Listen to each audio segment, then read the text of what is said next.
conspiracies and murder, I got a mad conspiracy about my mate who's in for murder. Cool. Oh, yeah? Well, welcome to the Redeye stream number 227. It is Quinnspiracy night, and it looks like Farty here. You have a friend who murders people. Yeah, you have a friend who murders people. Conspiracies and murder. Sounds like fun. He only supposedly murdered one person, but I say it wasn't murder because like he stopped when he realised he was hurting this bloke, and then some other prick got him up and started moving him under his own steam. But of course, let's gloss over that.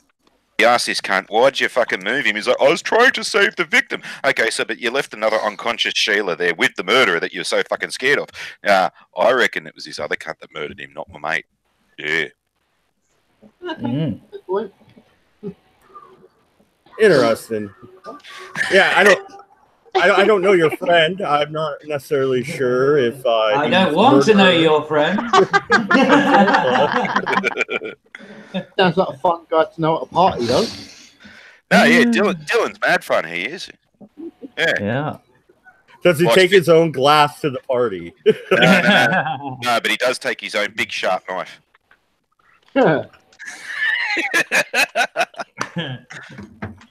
All right. Well, the proper topic for tonight would be and that's Lizzy an Australian Bordon. saying knife, so you know that's not a knife. This is a knife. as well as Jack the Ripper. But Lizzy Bordon had an axe. She gave her mother 40 whacks. When she saw what she'd done, she gave her father 41. Did she actually do it? When her father saw what she'd done, he fucked her father up the bum. But neither one had that many whacks. Yeah, but I mean, it's just a rhyme. It's like ring a ring of roses or whatever. That's ring a ring of roses. That's what I said. Ring around never mind. Squeeze the cheese out of your ears. Just one question about all these whacks, right? Were they whacking off in their neighbour's camper? They were whacking off behind the back shed. Yeah, in the tool shed. Hey, were you whacking off in the camper? Poetry. What the fuck is your preoccupation this evening with whacking off and getting caught for it? Is everybody getting drunk tonight except for Quinn and myself? Yes, you. Nigel, no friends. Well, who knows? Even Quinn might be getting drunk. Bees are there. Well, I will happily admit to a now empty bottle of Jack Daniels, so, you know. I thought you were going to admit to wanking behind the kitchen door. No, I never admit to that. Good place, isn't it? Yeah, that's the thing. You said, have you ever been caught? But I've never been caught. Doesn't mean I haven't done it. Yeah, it's a good place, isn't it? I'm just stealthy. Okay, so Lizzy Bordon was arrested for the murders. She was also acquitted. She was found innocent. I don't know. What say the panel? Did she do it? Well, when you look at the evidence, and you know, there was no blood on anything. I mean, she did burn that dress, didn't she? Yes. She got caught burning a dress. I was going to get to that. Yeah. Supposedly there was paint on the dress. I'm wondering, red paint? Yeah. Conveniently. Well, she must have done it. I mean, she absolutely must have done it because, well, all the blokes were using that as a throwback to the 36 questions stupid slags had for men. So she must have done it, or else we'd look like idiots. Yeah, it wouldn't be the first time. How does it feel to be the same gender as Donald Trump? Well, how does it feel to be the same gender as Lizzy Bordon? Go fuck yourself. Yeah. Actually, it feels pretty fucking good because she got away with it.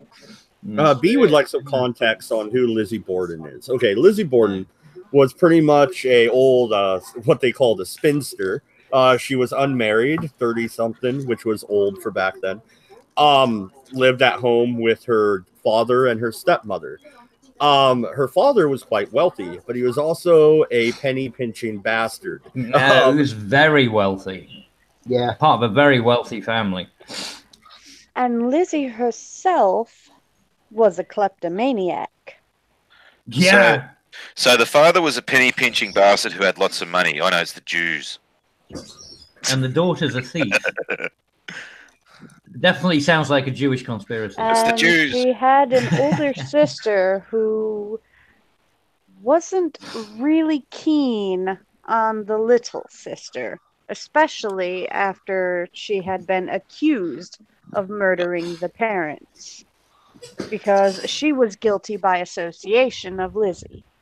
The little But sister was a it's the Goya. timing, though, isn't it? The problem is with the timing, because she screamed or whatever, and about the father being discovered, which was that was the body where the blood was still dripping when the police got there. But the mother and the stepmother had obviously been killed a lot earlier, before the father had got home. So it's the question is basically, could she have done that? Because it was a messy crime scene. You would expect splatter. Yeah, exactly. So, my theory on that, Cabby, is this. I know it's weird, but my theory is this: she did it naked. Then that took away I half heard of the that time. theory. Yeah, that takes away half the time. All she has to do is get dressed and then I don't report know. the crime. Because if your father sees like a grown, your grown daughter walking in naked, you got to remember, especially in that era, you think he would have reacted in some way. She walks in with an axe naked. I think, he might think something's up. Yeah. Well, the messy crime scene sort of does dictate that she would have had a hell of a lot of time, because, messy crime scenes dictate that usually there's a fight involved. So, yeah, there could very well have been a great deal of time. It could have been a great deal of time between. No, that's the thing. No, but there wasn't. There was a lot of time between the stepmother being killed. The body was that blood had already congealed, but the blood from the father was still dripping when the police arrived. So that's there wasn't a lot of time to do switcheroo, to do the old, quick change. See, and that was something else. The only reason they didn't suspect the older sister of the crime is because she wasn't there during the murders. She was, oh God, I don't remember exactly where. But some church thing, if I remember correctly. Sorry to cut you off, but she I think had it witnesses. is a church thing. Yeah, she had an alibi. Yes, but she absolutely hated her stepmother. Mm-hmm. Well, it could have been a conspiracy between the two of them. Like the older sister did the younger sister did the father. Well, here's the thing. Okay, so you're right. Both Bordon sisters hated the stepmother, and this is why. The stepmother, her sister, came on some hard time, and the miserly father we were just talking about, he bought her a fucking house. Lizzie doesn't have her own house, but her, stepmother's sister, freaking her step aunt, has a brand new house. But then he did buy her a house though at one point. So she did get her own house. The Bordon household was separated. It's almost like a duplex, but upstairs, downstairs, not side by side. So the girls did have their own area, and their own kitchen. They didn't eat dinner anymore. With the father and the stepmother. Yeah, it's basically Matter like of fact, they never even called the stepmother mother. They called her Mrs. Bordon. Yeah. Or they called her by her real name. They had apartments. They effectively had apartments. Which is. But there is another weird thing that I didn't know about until recently. The father, his brother-in-law was visiting, and that guy never visited really, and he was there at the time of the murder. So he also has no alibi and nobody to vouch for him. Yeah, but what would be his motive? The money. The father was worth about $5 million their time. That's like 20 or 30 million nowadays. Yeah, but was he in the will? Did anyone know who was going to inherit anything? There's no point killing somebody if you're not going to get any money. They were business partners on some ventures. Okay. So yeah. But I thought we were going to let Quinn take over for a second. Right. Will we? I don't agree. I don't remember agreeing to this. Hey, Tabby show. We all know this. No, seriously. Here's a little thing for you. There is a wonderful little rumor that the Bordons were a very close family, Yes. i.e., Intimate. Daddy used to enjoy cooking the two daughters to get up to things. That's why Lizzy went Lizzy. Yes. So the idea of her walking in naked, he may well have thought it was just one of his weird little dreams, for all we know. Yeah, but with an axe, you got to think, you know, we're taking this BDSM a step too far. Hey, you got to remember the timeline. Getting a bit weird and kind of their thing. So. Well, Jensen, does that mean you subscribe to the theory? Because I have heard this theory that there was some incest going on in the household. So you think it was a kink too far? Don't come on, dude. You know, he just forgot his safe word. well, we all know that safe word is choke me daddy. He didn't. Hit him with an axe. Oh, Tiger, Daddy, I have to ask you something. Really? I know, that's hilarious. Yeah. Wow. Yes. What was that? From Tiger Lily. Daddy, I have to ask you something. Ask you. I didn't know she was from New Jersey. No, but as I say, there's the whole rumor of incest and other weird shit going on. Like the maid, there was rumors that her and Lizzy were very close as well. Well, later in life, Lizzy would be seen hosting parties with this actress who was known to be a lesbian, right? Yeah. Yeah. That's true. Yeah. Yeah, she did host a lot, and that also ostracized her more from the society, right? Because that was frowned upon. I mean, at that time, actors and actresses were seen as basically no better than, you know, prostitutes. Which I find that really weird, but that is true. Yeah. Well, because nowadays, he used to be very flamboyant and over the top, you know. Well, yeah, but look, yeah, nowadays, what? Yeah, big surprise. We end up with Harvey Weinstein.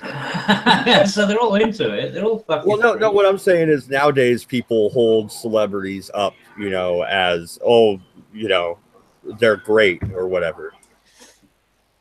Yeah, but we still know they're a bunch of fucking pervs. They're still fucking prostitutes.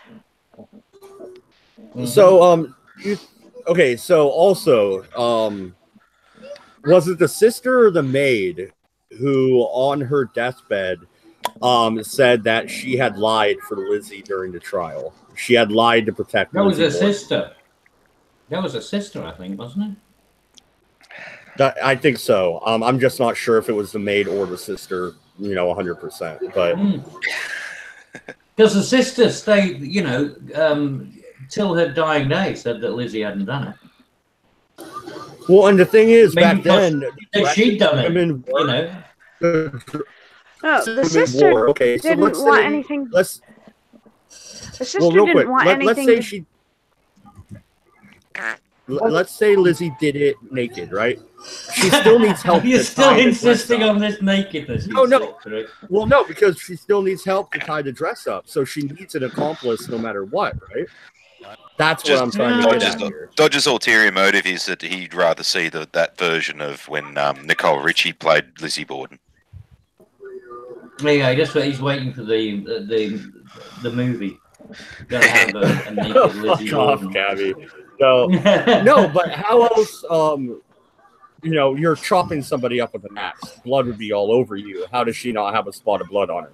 That's the only way you could really say that she did it, and that's why. Well, not really. No, that's not true. You could still have. I mean, you could put clothes over the top of clothes. So if you just came in a fairly basic clothes, and then you put, because don't forget they used to have those big flouncy dresses, didn't they, back then? You know. Yeah, but we're also talking about a time before forensics was an actual thing too. So not having a drop of blood on her could mean nothing at all. Well, no, I mean, it's the point that she doesn't have any blood on her. the forensics aspect of it is that they were looking for blood to be on her, and there wasn't any. Yeah, so and they the dismissed body it. was still warm, so it had to be. I don't care how backwater they were in the day. If the body's still warm, it just got murdered.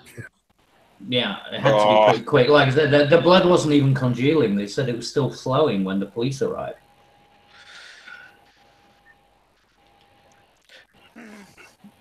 The whole thing is weird. There's no other way to put it.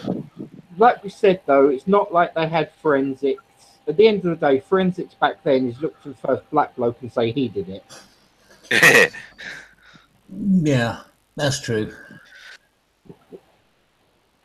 Well, not in that area, anyway. He could have done it if it was in, Georgia or something.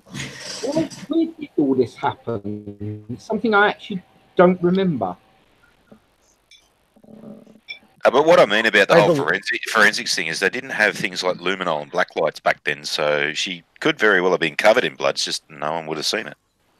No, blood's pretty obvious. You can spot it. Joshua in the chat says, worked at a slaughterhouse. Joshua in the chat says forensics is witchcraft. Okay. Sorcery.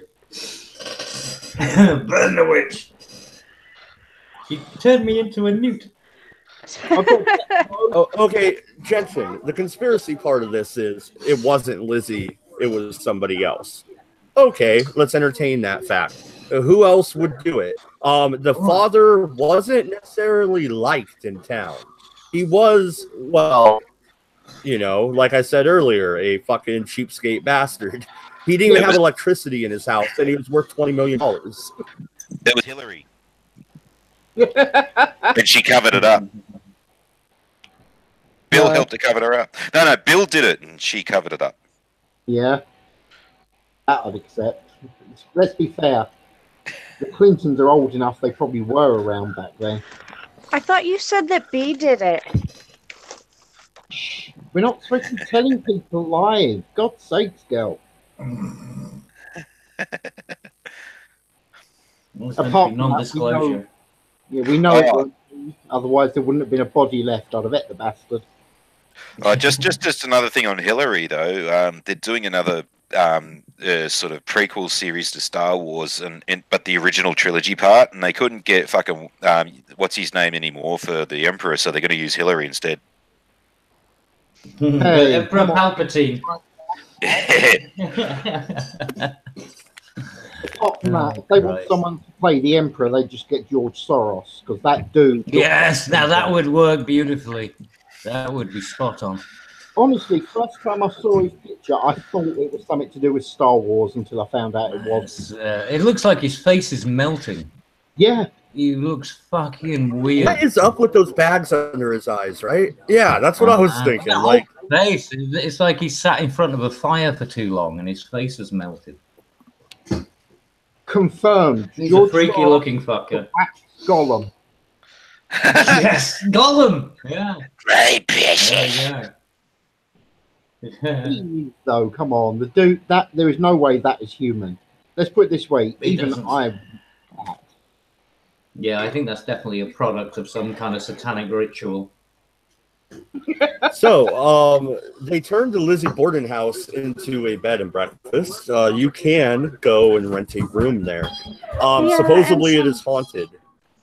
I was just going to say that. Some say that it's haunted. Some say he eats with 2 knives instead of a fork, but others call him the Stig. And ancient alien believers think that it was actually people from Venus, because it's got to be aliens. Hey, it is aliens. Everybody knows it. Anyway, would you go stay at the Lizzy Bordon house? Would you want to sleep in the bedroom that the mother got murdered in? That'd be interesting. Shit, yeah. No worries. Not a problem. Ghosts are bullshit. I'd definitely go there. I think that'd be absolutely amazing. Wouldn't you? Honestly, Mad. Oh, I would stay there. I wouldn't sleep, probably. I'd fucking sit up and try and talk to these bullshit ghosts. You're a moron. Medication, and I'd have a decent dinner, and then when the sleep response is triggered, I'd go to sleep like a fucking log. I'd just sit there, drink beer, and yeah, see if I can find a ghost. It'd be fun. Drink beer, smoke weed, and then you'll probably start seeing ghosts. Yeah, so that'd be the thing, okay? Oh. So you saw a ghost, did you, Dodge? Okay, were you drunk? Yep. Were you stoned? Yep. Okay, Dodge, whatever you reckon, mate. Well, come on now. I don't see ghosts every day. Fucking dick. No, it's like the people that just say every other they've day. been abducted by aliens. It sounds very much like someone getting arrested by the police. I saw these flashing lights, and then I got anally probed. That sounds like a script. Wasn't that LAPD? No, you don't see ghosts every day because not every murder happens in a trailer park.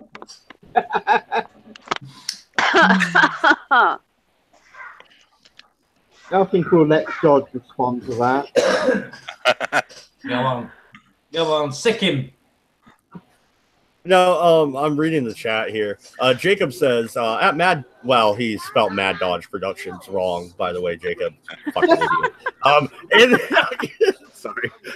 In Star Wars, Sith sorcery is a thing, and is why Palpatine, aka the Emperor, looks so damn ugly.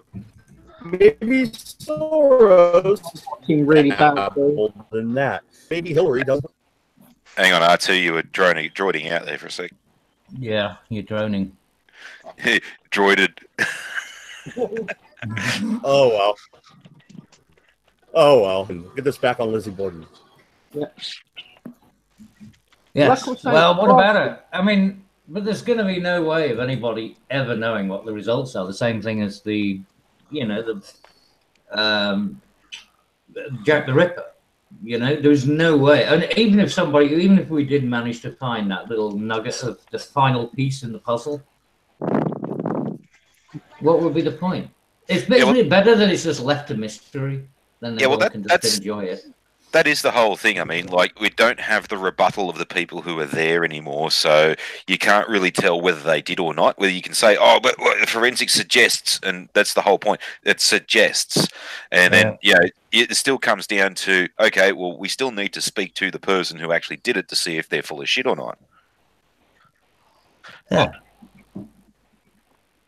Yeah, it's not like you can have any follow-up investigation to any of it.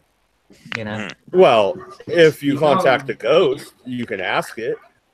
I'm gonna have a seance. This is my point that necromancy should be allowed to be used in police investigation. You should have it in court. Oh god, that'd it be fun, really. wouldn't it? You shall never find the Fuck me, Jesus, fuck me!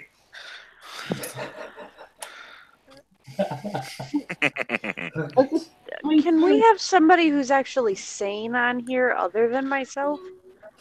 No, You're sane. Remember that? That was The Exorcist. I'm sober. She's shoving a crucifix up herself.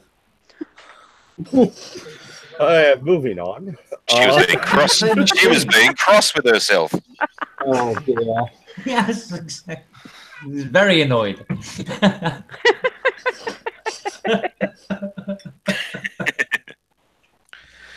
Have you got Jesus inside you? Would you like something? Do you think the jury let Lizzy Bordon off because they didn't want to prosecute a woman? She was the first woman ever charged with murder in, I believe it was Massachusetts that this happened in. I'm not. Oh yeah, sure. that's absolutely definite. Well, how far off Salem was this? But there had been other women charged before, hadn't they? They've been hung. There are women who had got hung for murder. Yeah, because I was just going to say, like, Lizzy Bordon. how far off Salem was this? And if this was after Salem, well, then, yeah, well, they killed Sheilas for fucking looking wrong at people, so... Yeah, or dancing. So I wouldn't put it... Puritans. I wouldn't put it down to the whole, sugar and spice and all things nice fucking bullshit. Don't think they were that dumb that day. I don't know though. There was. I mean, that's the reason that they didn't want to consider her as a real, a serious consideration in the, in the case. They were, because it was a woman, and women just don't do those sort of things. Because well, usually when women try to commit murder, isn't it? It's poison, isn't it? That's their usual modus operandi. It's poison. Well, yeah. But just to put a point in, could it be that they didn't want to actually charge her because of class? She was after all distinctly. wealthy class. Oh yes, I think that's more likely actually. If anything, it wouldn't have been because the precedent hadn't been set yet. I mean, it was only a couple of years ago that they were saying that, women don't go on gun rampages. But there was one, I can't remember where it was, where there was this community centre that they had bailed up for a while, and one of the shooters was a female. Okay, I just looked her up. Fall River, Massachusetts, and I believe the murder took place in the 1880s. She was born in 1860, died in 1922. Oh, shit. We should have had MC on. He probably met her.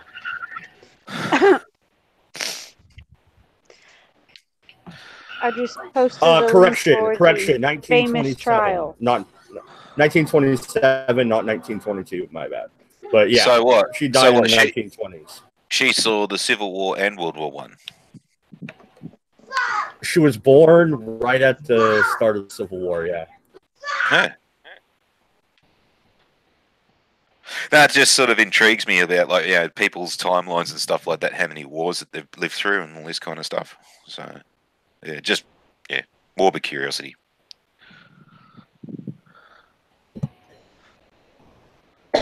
She had a really round face, actually. Yeah, I don't know. She looks pretty weird. She looks like an axe murderer. She had Down syndrome. Does she have a really cheesy smile? She's not smiling in any of the pictures. I wonder. It's not generally considered not a good thing when you're at a trial for murder to be sitting there grinning like an idiot. Now, is it? Yeah, it just the trial started the 5th of June in 1893. 1880s, 1890s, potato. I was close. What's up, Common Sense Guy? I see you in the chat.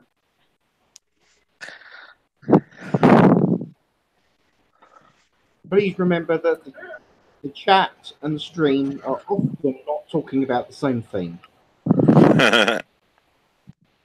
Yeah, they're talking about Dragon Ball Z for some fucking reason.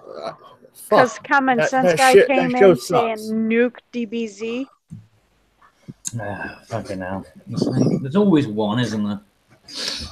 Yep, and this time it's the furry cat. Well, Common Sense is a weeb, regardless of what he says. True. Yeah. So he's a political weeb. Yeah.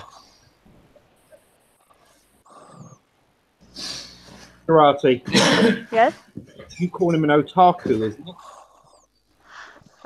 Well, I did say he was an otaku. Yeah, so. Oh, wait. I say Lizzy Bordon did it. I'm not sure how she cleaned up quick enough, but I would say she had help from her sister, and that was the secret her sister held on to till she died. That's my idea. See, that's what I think, is that the sister did it. And that's why Lizzy didn't have any blood on her or anything, because she was the one who screamed. The sister had already, bulleted out, so she could get away, without being detected or anything. And then so she calls it. No one's really looking at anything else, right? Because the sister didn't live at that. And the sister was up in the other, in the other part of the house. So the discovery, like the thing that makes it interesting is the fact that the time span between the stepmother and the father getting killed. It's that gap. Yeah. I say one did one, one did the other. Yeah, that's why it's like a pact. You know what I mean? Well, the thing is, the father went out for a walk that morning, which he but did it would make sense, regularly. Right? So then the mother could have been killed while he was out for the walk, and then he came home and he took a nap down in the parlor or whatever, the living room.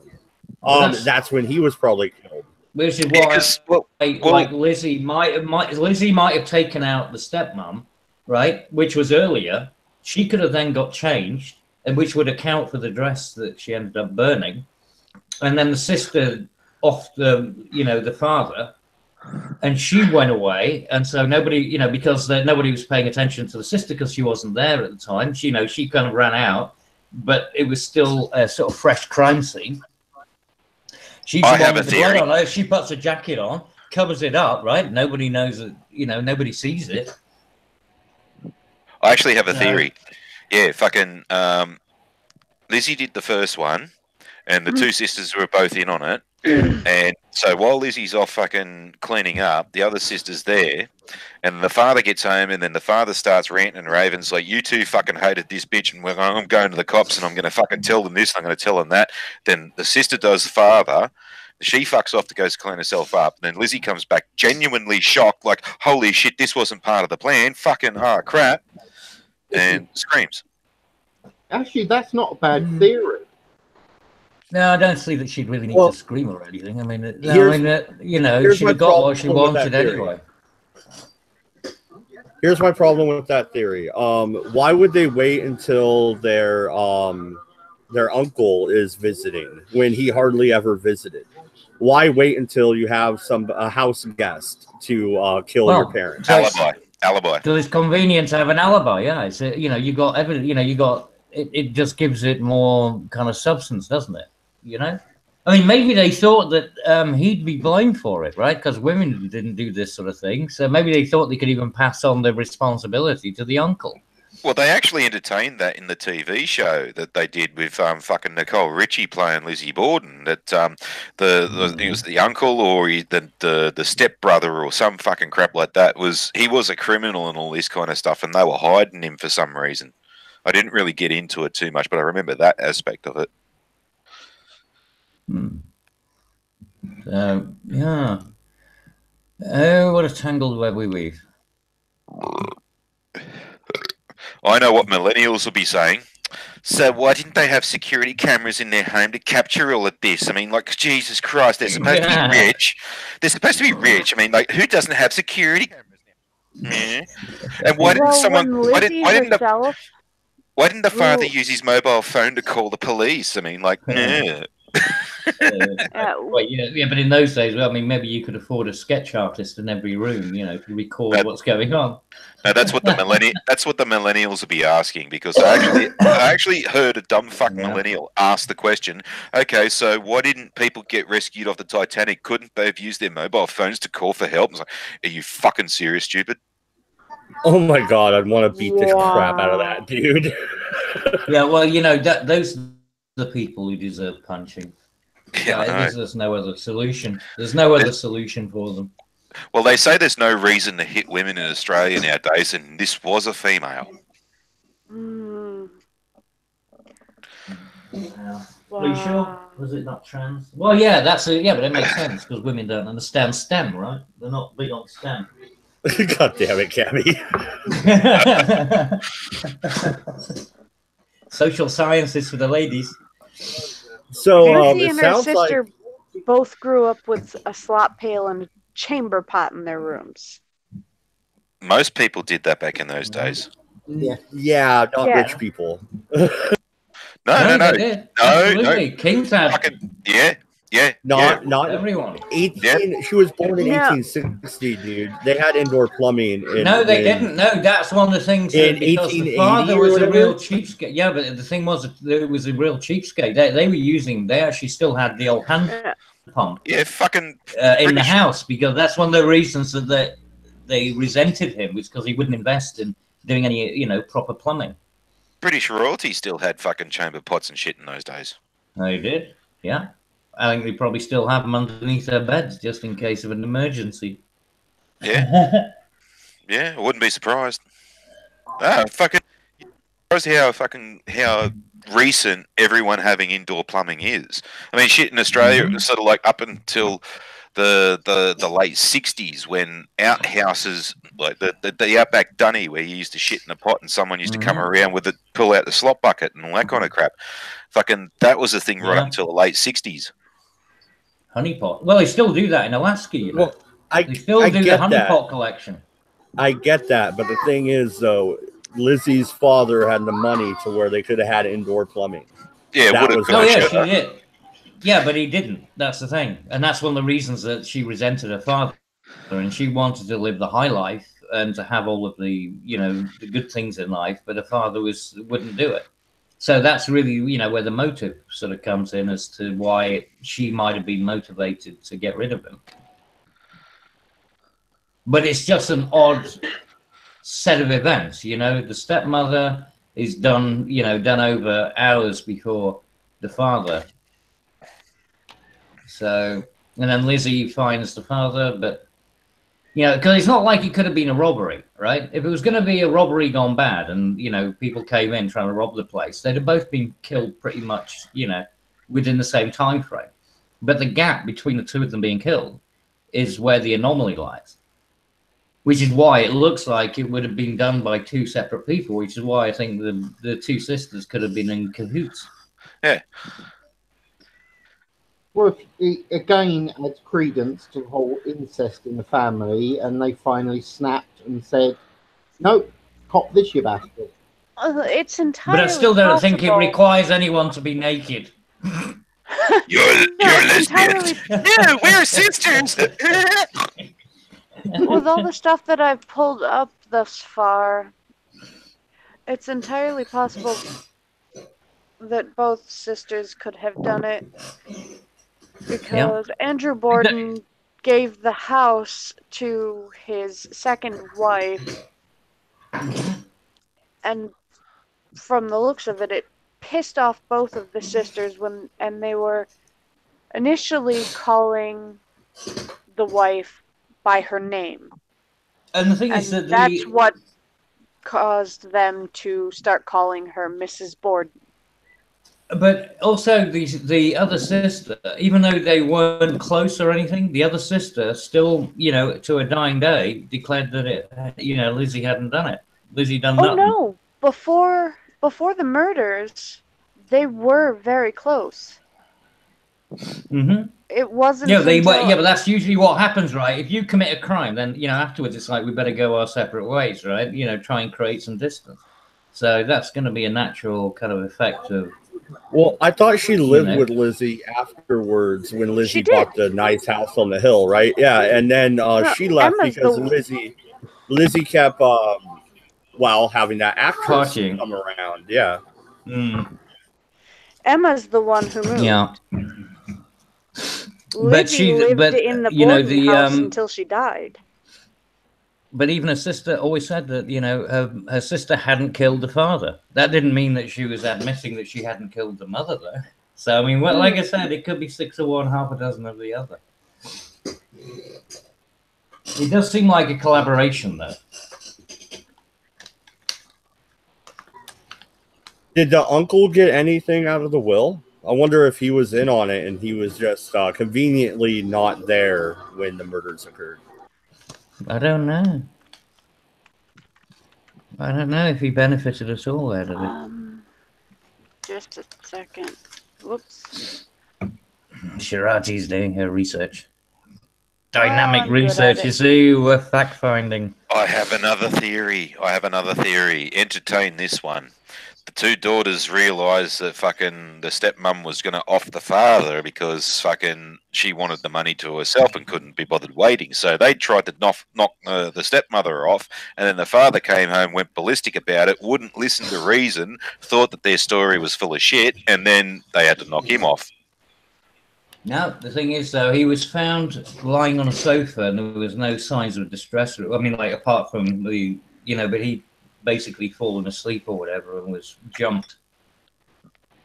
So there was no indication that, you know, like he'd been dragged around or anything, or, you know, and how would the girls, you know, overpower their father? That's not going to work.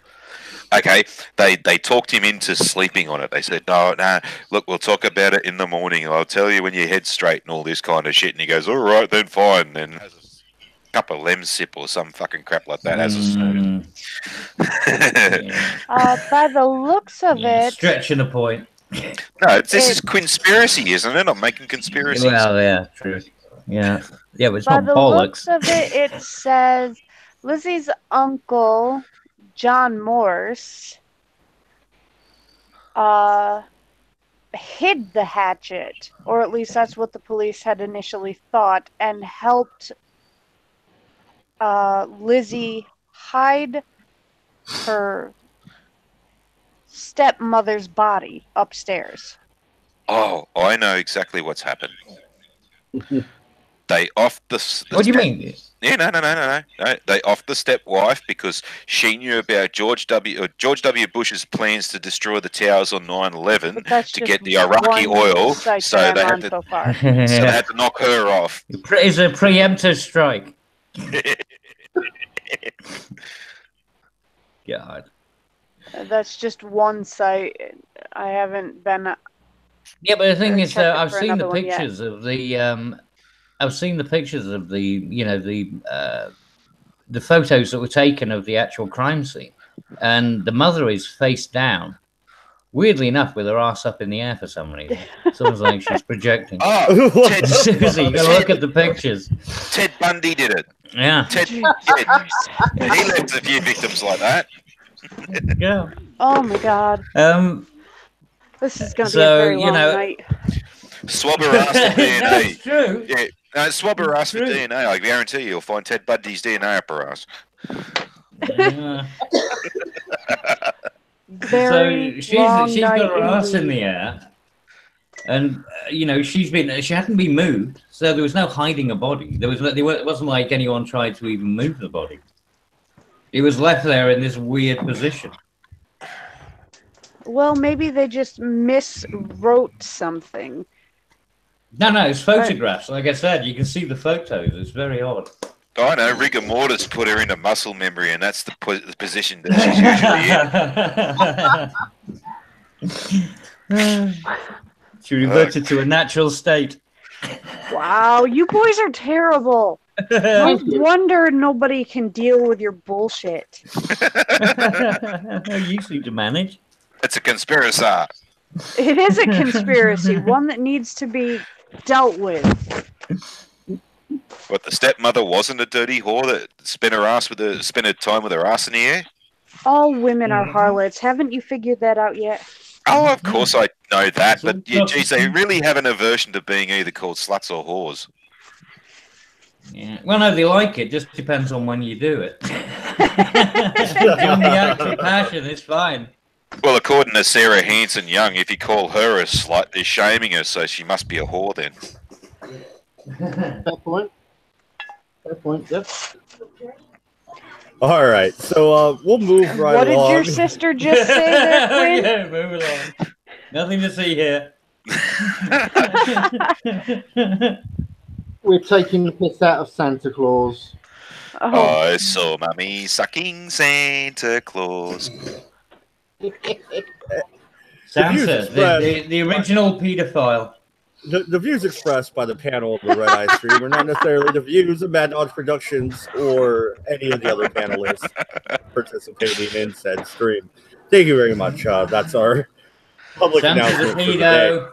day. That's what we're saying.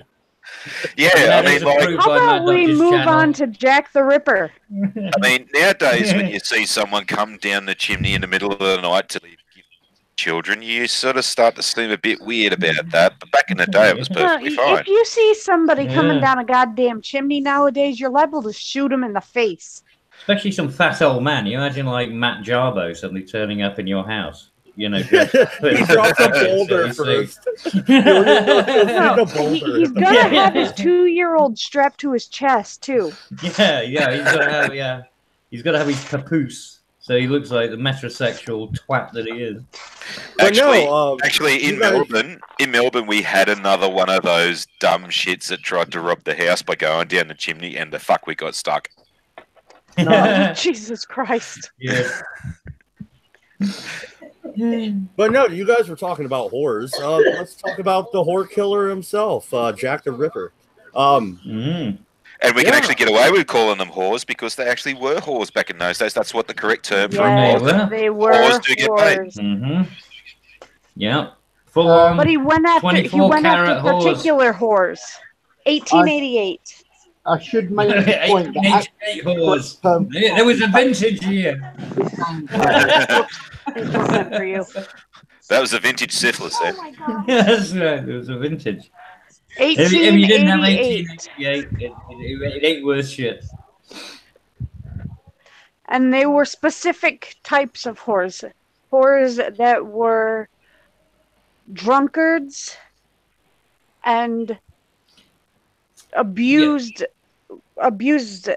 by sex. So they were haggard, worn. But that's exactly what every whore was back then. I mean, you had that sort of gin culture, you know, the gin wives or the you know, the gin, what was it? Gin women. There was a thing about gin anyway. Not all of them were though. The last vast majority. Well, yeah, but I mean, I'm sure there were a few call girls that were knocking around, but they'd have been few and far between. The vast majority of them were streetwalkers, and you got to remember what life was like back then. I mean, it was fucking hard. The last whore that he killed was not haggard at all. I don't know. She certainly wasn't living the high life, because I mean the house that she was found in, well, it's basically a boarding room that she was in. She was in she was in a boarding house, in just one room, and she was using that. She used to bring other. They used to use it as a shared room. So they ended up at one point getting thrown out of it, I think, because the landlord got pissed off because he wasn't getting 10 people's money out of it, but 10 people were using it. 10 women, because they were using it basically as their little their fuck base. And that's when they found her. Yeah, because she hadn't been paying. So she was not living any kind of lap of luxury or anything. I mean, she was proper down and out. Yeah, I know. But unlike all the others, she was actually well-liked, and she wasn't ravaged by the effects of the alcohol and the prostitution. I've done a lot of research. Yeah, but she was young at that point. I mean, she wasn't in her 40s. She was only in her 20s, I think, wasn't it? She was 25. She was in her 20s. Yeah. So, I mean, she didn't have, the sclerosis hadn't kicked in yet. Yeah. But her body was mutilated beyond recognition. It had been laid out on a blood-soaked bed. The whole body cavity had been emptied out. The contents of the body had been placed either under her bed or under her head or on the bedside table. Her breasts were cut off. Her face had been hacked away, leaving parts of her nose, cheeks, eyebrows, and ears only partially in place. Her heart was missing. And so it's like a sort of... They said that the cause of death was the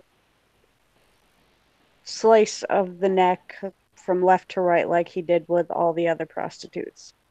Maybe it was an art installation that went bad. Just like it noted, it wasn't me, even though the heart was missing. I am not Jacqueline. Well, he took an organ from almost every single one of the whores that... That's a common trait, isn't it? Killed. With serial killers. It's a common trait. They like to keep a trinket. They like a bit of memorabilia. Yeah, but not all the Ripper letters are probably from the murderer. There's also that. Yeah, there was one. But there was one that the they ones said that were, they could definitely say. Yeah, no, there's one that there's a message left at one of the murder sites that the Jews were wrong, or so the Jews were right, or some shit like that. And the way they spelled that was written on the walls. That was written on a wall of one of the sites where the prostitute got killed. That was, but one of the letters. Yeah, but one of the letters it had Jews spelled a different way, and it was different handwriting or something like that. That's right. But then they claim the men that will not be blamed for nothing. Something like that, yeah. Yeah, not be blamed for nothing. You see, they were ahead of their times. They were like fucking internet speak even back then. Jesus, these are prophetic. But there was there's going around that there was an American that happened to be there at the same time, and he had either surgical abilities or butchering training. And, and he went back to America shortly afterwards, or something like that. He ended up. Canada. They think he started killing people then as well. Okay, he opened up. The World's Fair was going to Chicago, and he opened up a hotel where he. Oh, and he made those chambers, didn't he? He made the house where you couldn't get out. It was basically like Saw or something. No, and he had it even in. It is the same dude. It is the same dude. Yeah. In the basement, they had there was like that, like a gas chamber or something that he rigged up as well. I mean, he had it. Yeah. It was like rigged up like I said, like some kind of Saw, thing where you could only get out. Like it was a maze. The whole building had been turned into a maze. Yeah, he had chutes to where you could drop the bodies and burn them, and that guy was in London during the Ripper murders. It is the same guy I think we're talking about. The three letters that guy went and formed Falconvania and was in the movie Nothing. The three letters that stood out. The three letters that stood out to them the most were the Dear Boss letter, the Saucy Jack postcard, and the From Hal letter. And well, there was one that was definitely from him. The one it gave. It gave. Right? Yeah, they actually, and he gave the details of like the intricate details of what he'd done. Yeah, that one also contained a part of her liver as well. Mm-hmm. The liver. Yeah, From Hal letter. It wasn't a. It wasn't a liver. It came with a kidney. That's it. That's it. But it was a piece of a kidney. Yeah. Yeah. Yeah. Yeah, it was in a box. I mean, the guy could have also What's in the box? He could have been cannibal. I mean, no indication of cannibalism, is there? Dear Boss stood out to them because it said something about clipping off the next victim's ear, and the next victim was found with one of the earlobes removed. That's it. That's the bit I remember. The Saucy Jack postcard mentioned the double murder, and there were 2 murders on the same day. Yeah, but that one's a bit interesting because wasn't it the 2 murders happened, but that's because he got disturbed at one point. He killed somebody, but then a police officer, and then he had to go and dash over to another part of town and do another one. Well, so that seems like, I mean, if he hadn't have been interrupted, would he have done a second one that night? I don't know. He wasn't sure if she was dead. His pattern shows that he would have just done the one, but he let that one go because he got interrupted. Mm-hmm. But Batman, where were you when the Jack the Ripper killings were going on? Why didn't you stop? He was in his great granddad's fucking scrotum. Yeah, that's why unlike you, Mad Dodge, I wasn't born yet. No, I know where he was. He was being an alibi to Lizzy Bordon. No, you kangaroo fucker, like I said. He was giving Lizzy Bordon a knee trembler. Unlike Mad Dodge, I wasn't born yet, so I couldn't catch him. Yeah, you got away with that one, didn't you, Matt? You do realize I'm only 34, right? Yeah, that's what you tell us. Yeah, in Emperor years. No, when he says he's 34, he's not counting years, he's counting geological eras. Hey, Dodge, say this. Something, dark side, something complete. Hey, get a real fucking country. Hey, get a real baseball team. No, we are not going back to talking about rounders, for fuck's sake. That crosses the line, my friend.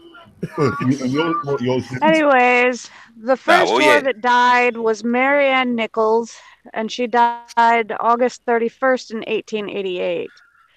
Her wounds included the throat being cut from left to right, 2 cuts on her left-hand side of her spine. The windpipe, gullet, and spinal cord were cut through. A bruise in the shape of a thumb on her right lower jaw and also on her left cheek. Her abdomen had been cut open from the center of the bottom of the ribs along the right side, and then through the pelvis on the left side of her stomach, or along the left side of her stomach. I don't know about you chaps, but I'm getting wood. I can't see any of this because my glasses keep fogging up. Oh wow! No, well, it does lend, especially the last one, does lend to the whole theory about it being a medically trained, specifically someone who does autopsies and all that kind of stuff. Could have been a butcher. You read. Some people could have been a butcher. Yeah, and there were 2 small stabs made in the genitals. Some accounts say that yeah, there were precise incisions and that made, and other accounts say that the victims were just ripped to pieces. Now, well, the last one in contrary things. The last one in particular, whether it was like precise or not, it's another story. But the last one, they had been like the organs had been removed and placed in certain places, like you would to in an autopsy. Similar to, anyway. Yeah. More likely, the cut along the pelvis said that the wound had been made in a jagged. Yeah, I see. Jagged doesn't indicate surgeon, does it? I mean, there was a lot of mysticism back then, wasn't there? Yeah. The Hellfire Club and everything, you know. There's a lot of people into that stuff. It's more likely that the organs were removed and placed in certain areas as some kind of attempt at ritual. Yeah, well, but that's the reason that they claimed that it was Queen Victoria's, physician, because he was a Mason. So they're saying that, there was some kind of Masonic ritual or, some ceremony that was going on. Yeah, well, Aleister Crowley style. Certain types of cuts though do lend themselves to amateurish, but someone who has half an idea of what they're doing. Because if you a clean operation determines a nice clean blade, a nice sharp blade. Now, if you don't have those nice sharp blades, and a dull blade will make those jagged kinds of cuts. There's also, from what I've heard, there's also the idea that there was possibly 3 or 4 people doing the same thing. Yeah. No, there were some copycats. No, there were copycats, but they were definitely dismissed. Those ones, because they could be identified as, they didn't, because they kept certain information back about what his modus operandi was. Mm-hmm. So when a copycat did something, they could identify that they hadn't actually done, it wasn't the original. Well, that's my theory about the Hillside Strangler. When people, like all these Sheilas started getting knocked off and all this kind of stuff, and they couldn't determine which one person did it, I reckon the whole lot of them were copycats. Someone knocked their wife off and they're, oh, hang on, my wife's a bitch. I can do it. And they'll blame him. Join the club. Yeah. The second victim's name was Annie Chapman. She died 2 days after the first did. Wasn't the one that survived? She got the police officer turned up part-way through and scared him off. That was Annie Chapman. And then Annie Chapman did survive, and she ended up getting lobotomized, didn't she? For some reason, she ended up in a sanatorium. No, Annie Chapman was found alive, but someone figured, oh, she's just drunk, I need to go to work. Well, could have been the guy who invented the McDonald's chain. I thought one of them survived, but then no, I think that's a Hollywood thing. Sorry, I'm thinking of a Hollywood fucking remake. There was also a conspiracy going on that it was Edward VII, I believe. Yeah, well, that was David Parker Ray's big excuse. Biggest mistake was letting 2 Sheilas survive. But she got into a fight a few hours before she got dead too. Yep. Actually, down better. That was also. She got dead. Yeah, before she got dead. He got dead. Hang on. Hang on. What were you going to say about that? I said that was also Adam's mistake. letting the woman survive. Ooh. Well, oh shit! I said that out loud, didn't I? Yeah. Yeah, That was a scaff. That was a scaff brothers mistake. Well, no. Well, I was waiting for Quinn to say who he thinks was actually Jack the Ripper. I'm saying it was a Yank. I'm saying it was Quinn with a time machine and a knife. I've already denied it. There wasn't enough eaten. Oh, he's got a I target. think it was food. Nah, I'll tell you who it is. It was me. I went back and I pretended to be the American. Because, yeah, no one knew about Australia at the time because it was it doesn't exist. Real quick here. It was me. That's right. It was Mad Dodge. Yeah, I don't think I need to read off the injuries anymore. Oh, I know who it was. It was Sharati. She's blaming the men. No. Yeah. Shaming. It was me. I'm sorry. And I she's didn't Lizzy like the Bordon horse. too. If it was Sharati, I don't think it would have been Jack the Ripper. They would have been calling it Jack the Puncher. Yeah, I tend to use my fists. Yep. Oh, really? Ooh, okay. Okay. Yeah, but the thing is, the prostitutes weren't fisted to death; they were cut up. I think it was Walter Sickert. The painter. You know who he is? Well, wasn't there that really actor that No. was suspected as well? I think an American actor. A painter? Was there a... Johnny Depp? Really? You know what's interesting? Yeah, that's the guy, the From Hell thing. That's where I got this fucking false notion of one of them surviving. Wait, I remember that there was they were doing there was a stage production of Dr. Jekyll and Mr. Hyde on at the time. Had this American actor playing the part, and they suspected him. Well, yeah, but that's just grasping at straws. Just anything goes.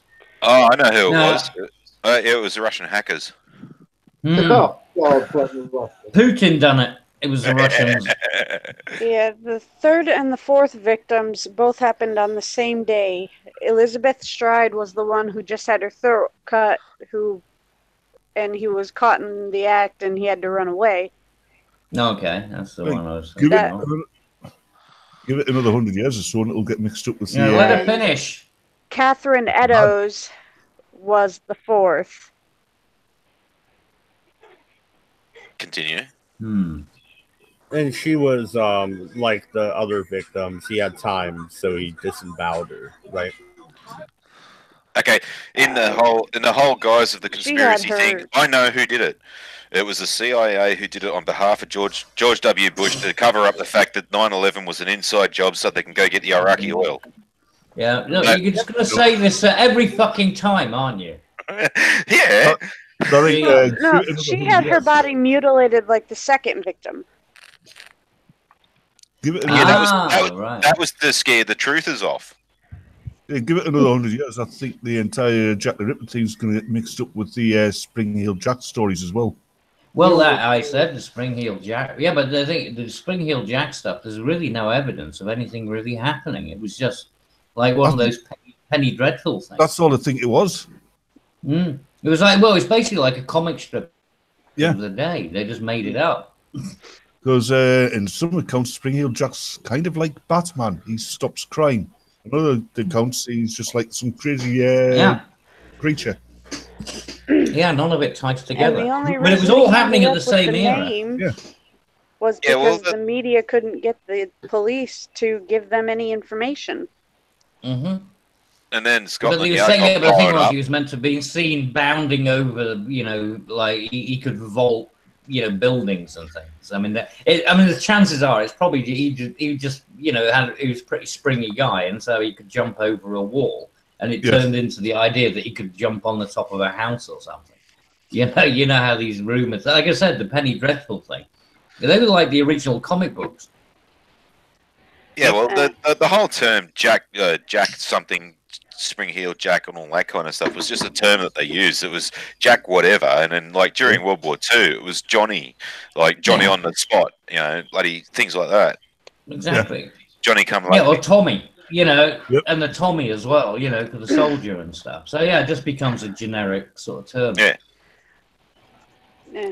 The media But was apparently terrible, worse than what they are now, to the point where they had their women dressing up as whores in the hopes that Jack the Ripper would attack them so that they could get a quote-unquote sensational headline. Yep. Apparently, the media back then, on both sides of the Atlantic, were known to print outright lies. oh, Well, you also- well, you at least also- change then. At least we got consistency. Yeah, but you also got to remember too that back in the days, like sensationalism and all that, they actually still did, like, you know, photograph and report on. If they had video cameras and shit back in those days, they'd film people getting hanged. Oh yeah, but I mean, remember there was fuck all else to do. That's the reason that things like the Penny Dreadfuls turned up. You know, I mean, Yeah. they were just. I mean, people used to read books and things. You know, I mean, the radio hadn't been invented. You had basically bugger all to do apart from either read or use your imagination. So, you know, just let it run wild. What I've said. That's how he ended up with all of the. You know, otherwise you wouldn't have. You know, books like Dracula and Frankenstein and all the sort of horror genres. I think the only real entertainment was the musicals, wasn't that right? Yeah, pretty much. Tell me they didn't have the Yeah. Where's me washboard? Where's me washboard? Now, police were quoted as saying they would have liked to have had better artist rendering because I guess people had seen him. Yeah, it took a long time to set up, you know, a photograph in those days. You know, like Yeah, a big Why box did they? with a cloak why did over the they- top. Why did they think Can it you was just Prince pose for Albert? me? Prince Albert's name pops up a lot.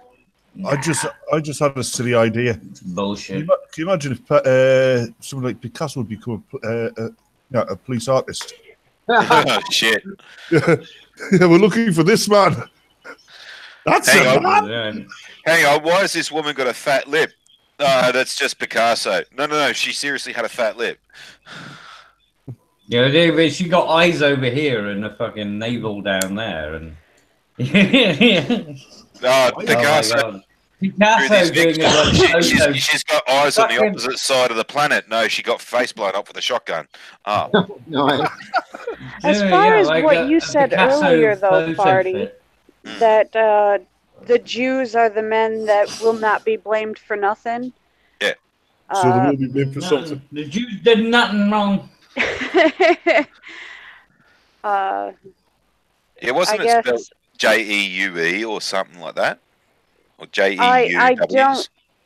I don't really know what it was No, or it's how it was spelled. J-U-W-S, Jews. So it was intentionally misspelled. Yeah. Yeah.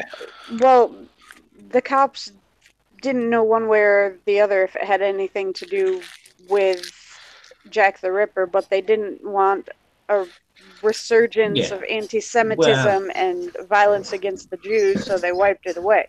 Yeah, Well, see, now you mentioned that too. That could very well be the news media, like at the time, went and put up there to sensationalise as well. So you're correct there. Yeah, sure. It could very well not have been connected. Yeah, the funny thing is, back then, the level of literacy was surprisingly high. No, it was. Absolutely. Yeah. Don't know what It was the the Industrial Revolution, mate. Yeah, well, you Everyone, all the kids were in school. Everyone sent their kids to school back then, at least up until the age of 14. yeah, even before that, in the Regency period, your average level of literacy was increasing dramatically. Mm-hmm. Yeah. It's So not, if it was that, then maybe a Jew wrote it, an illiterate Jew. somebody just tried to throw people off track. Oh no! So I what's your know. opinion, Quinn? They would have You blamed the haven't- first black fella. It was Hitler's granddad. How about we let Quinn talk for a second? It is a Quinnspiracy after all. Well, Too late. Yeah, fucking. if we're going to Okay, go okay. with the whole conspiracy thing, how about the simple one? It was Donald Trump. Yeah, Well, it's got to be orange, man. Got to be. No, all covered. You know, he Gotta be tried to grab orange, him. man. He tried to grab him by the pussy. They didn't Yeah. like it. Yeah. Yeah, You gotta should've- pay first. He tried to grab him by Yeah. the pussy while he was bankrupt. You want to grab them by the pussy from the inside out. Huh? What I did find interesting, though, is in 3 of the 5 dead girls, they had the same doctor declare them dead.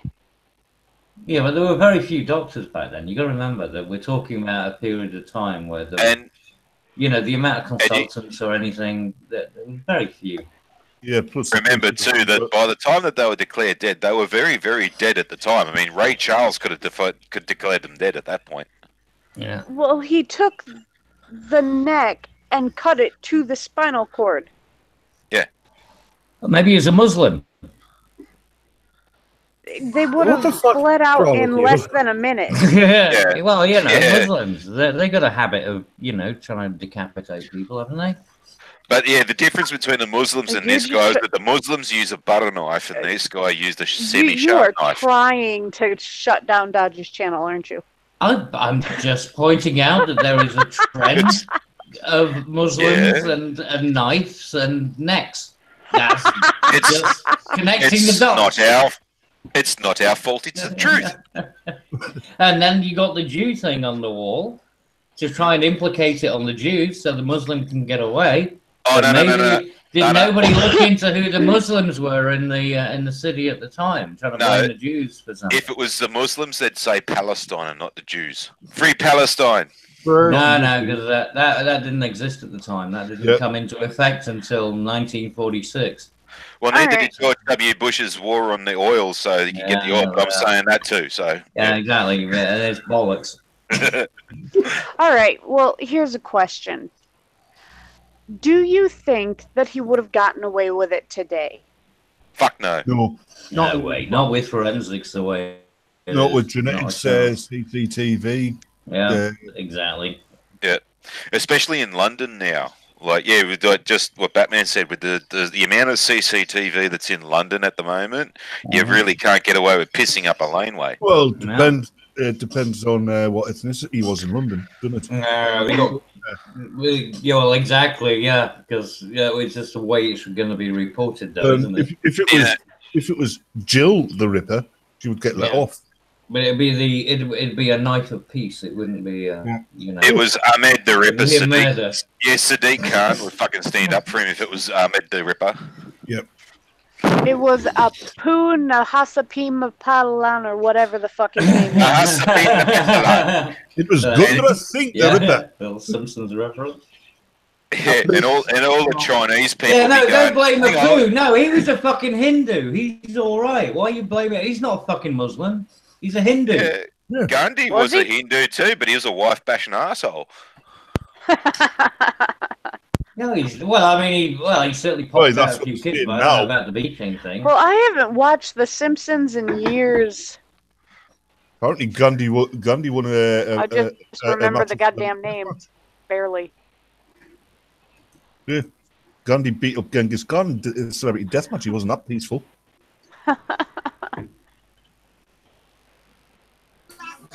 All right, so, I don't know. I think we're pretty much done with Jack the Ripper, huh?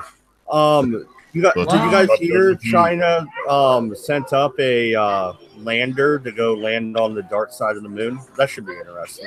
So he'll die? Possible, actually. The moon doesn't have a dark side. No, it does. It has a permanent dark side. That's the thing. No, It doesn't it has a actually. far side. I know. I maintains couldn't it. even talk for a second. I'm like, wait a minute, Batman. Are you serious right now? No. I mean, that's the whole point. That's the reason that you have the man in the moon. Right? This is always the same face. That's, There's always one. Yeah, there's you always know, one pointing towards Earth. I believe a lunar day lasts 6 months.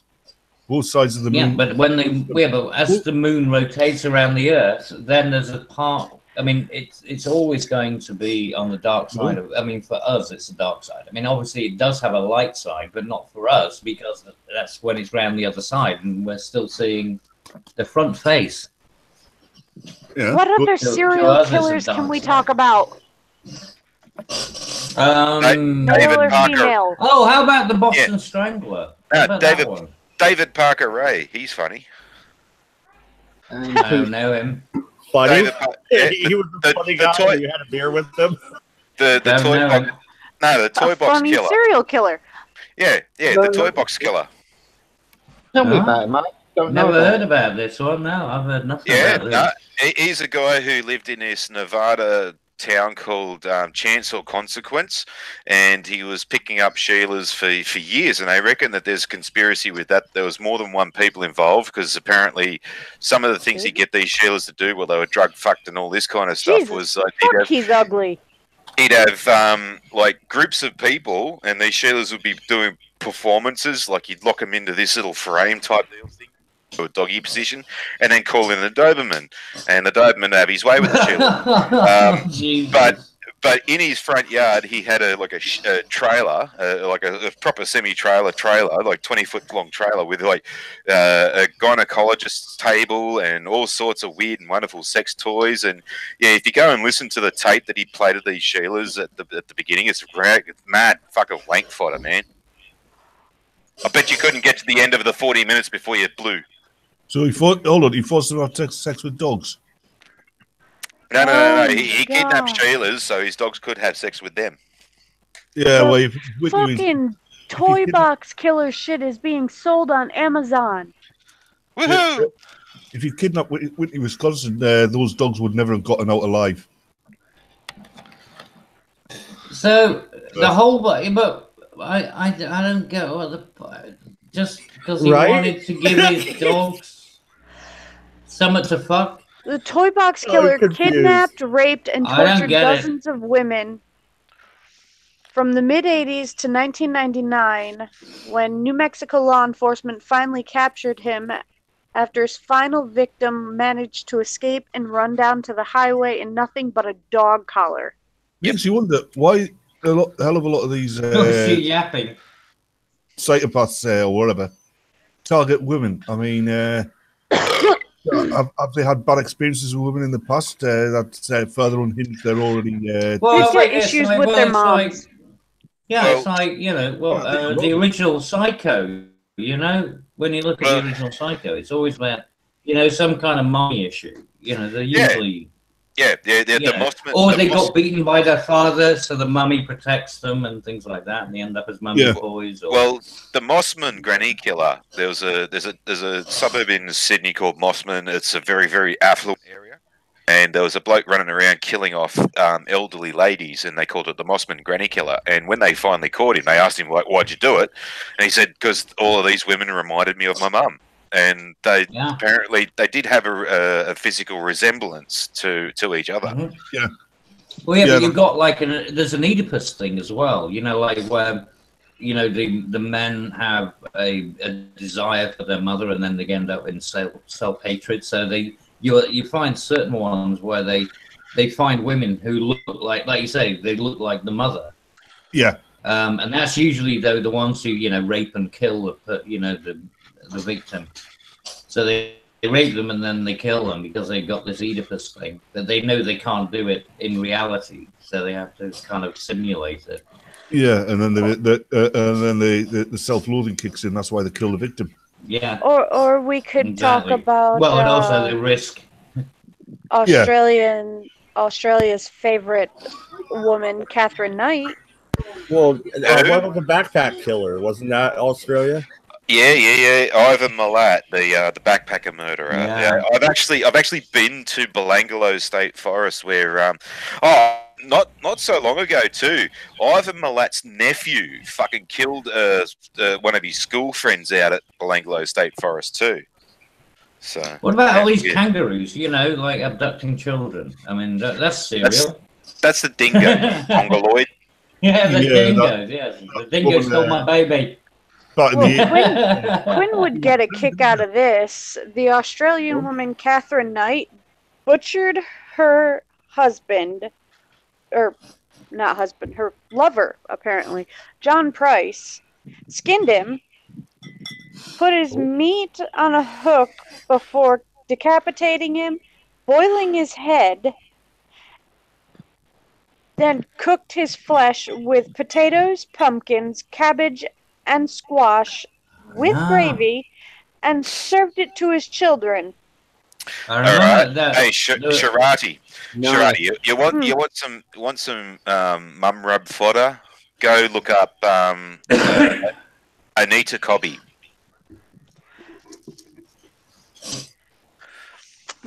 Don't know.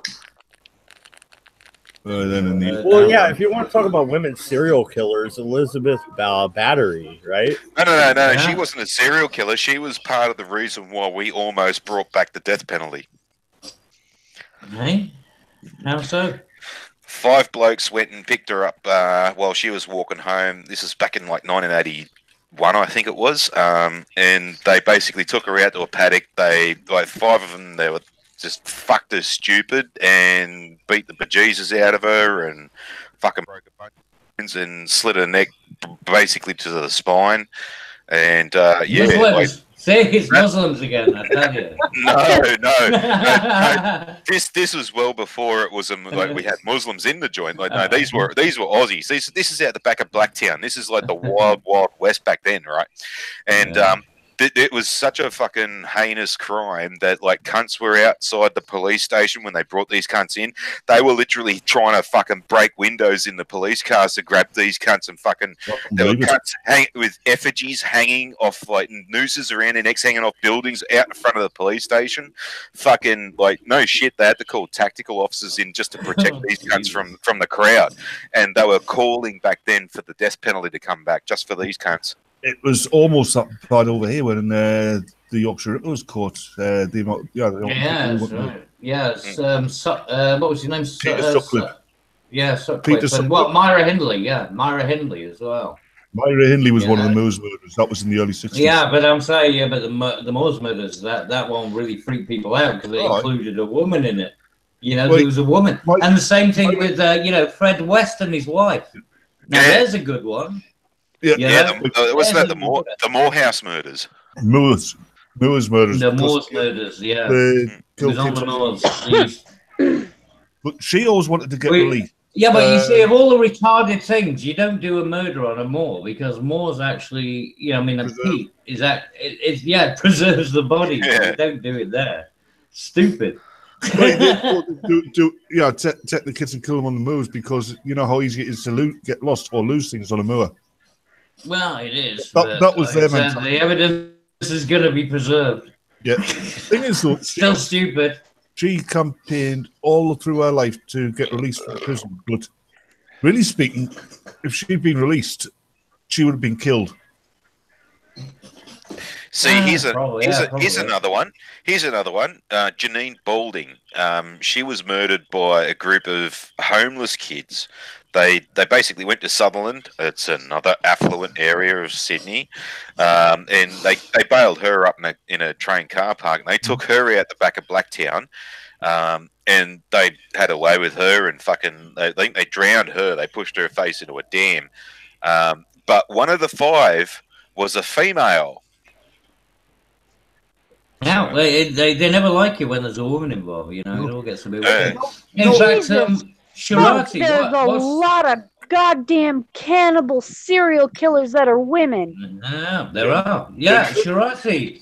What was that? You know, going back to the original, where the original story of what's his name? You know, the guy who put the face mask on. You know, the fucking hell, Texas Chainsaw Massacre. What the thing that was based on? The thing that was based on, that was a family event. Yeah. I mean, that was a whole fucking family that was into that. That was Gain. Right? Gain. Yeah. Do you know what surprises me when it comes to the likes of the Moors murderers? Ian Brady, right, spent his entire life after he was caught in prison, kept away from general population because he would have been murdered. Myra Hindley was in general population. She practically ran. She was in. Yeah, but you even have cases where, like Dahmer, the judge that sentenced him to death, fucking praised him as he's sentencing him to death. He's like, I am so sorry I have to sentence you to die. Even though this fucking dude murdered how many people?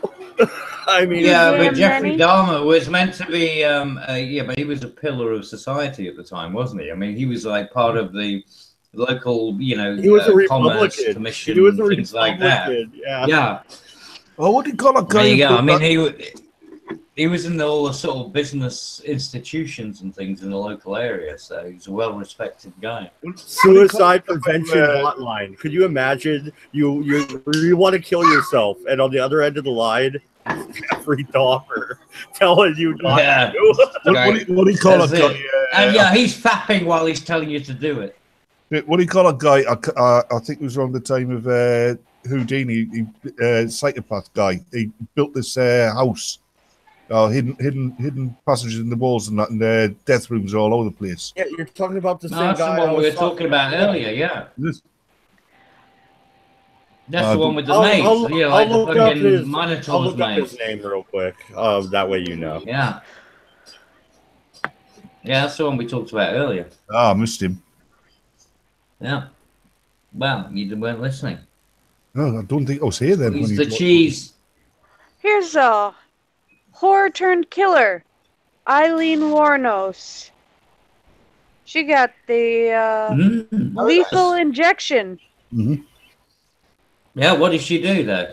We need to know why she got the lethal injection. Murdered 7 Johns who had the misfortune of looking for a little extramarital action. A minor traffic accident in one of her victims' cars led to her arrest and eventual 2002 execution. You were going to say H.H. something, Dodge? Holmes. Yeah, H.H. Holmes is the guy that made the murder hotel. Right, thanks. Yeah. From what I've heard, especially in places like the United States, that's not as unusual as you think, Shirati. Yeah, it's got a lot to do with the drugs that these girls are forced into taking. I've got to say, though, America does. I mean, like, pound for pound, you are definitely punching above your weight when it comes to psychos. You know, Yep. you got plenty of them.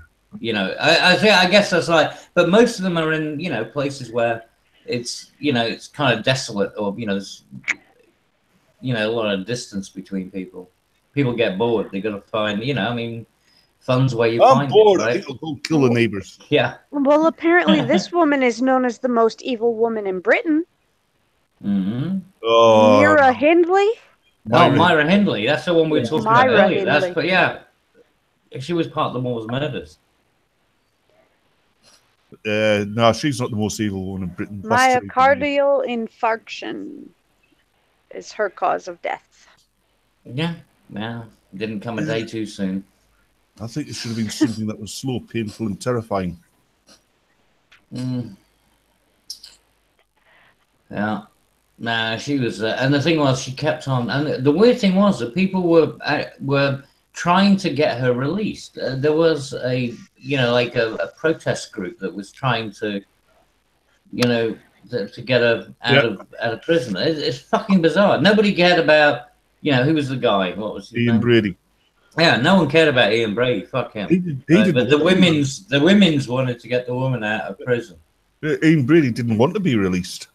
No, he didn't. No, he said quite. He knew what he'd done, and he said, "I'm just going to What, see it out." what about those two, these Scouse kids? You know, they just picked up this toddler. Oh yeah, the bloody in Liverpool. It was in Liverpool. James Bulger, they killed. that's Yeah, the one. James Baldwin. Yeah. Or was it Warrington? It could have been Warrington or Liverpool, because there was one at Warrington as well, I think. Well, here's what I don't get about bloody Sheila's, right, is when they arrested fucking Ted Bundy, and it came out what he did, he got so much fucking fan mail from females that they actually had to open up a separate P.O. box just for him, and they were getting him by the bag load. And all these Sheilas wanting to fucking marry him, wanting to come into prison and give him conjugal visits and all this kind of shit. And I don't get that. It's like, this cunt was like the worst fucking thing that ever happened to women. The women were drawn to this guy because women are fucking retards. Hey, Oh, apparently, it's like a bad boy.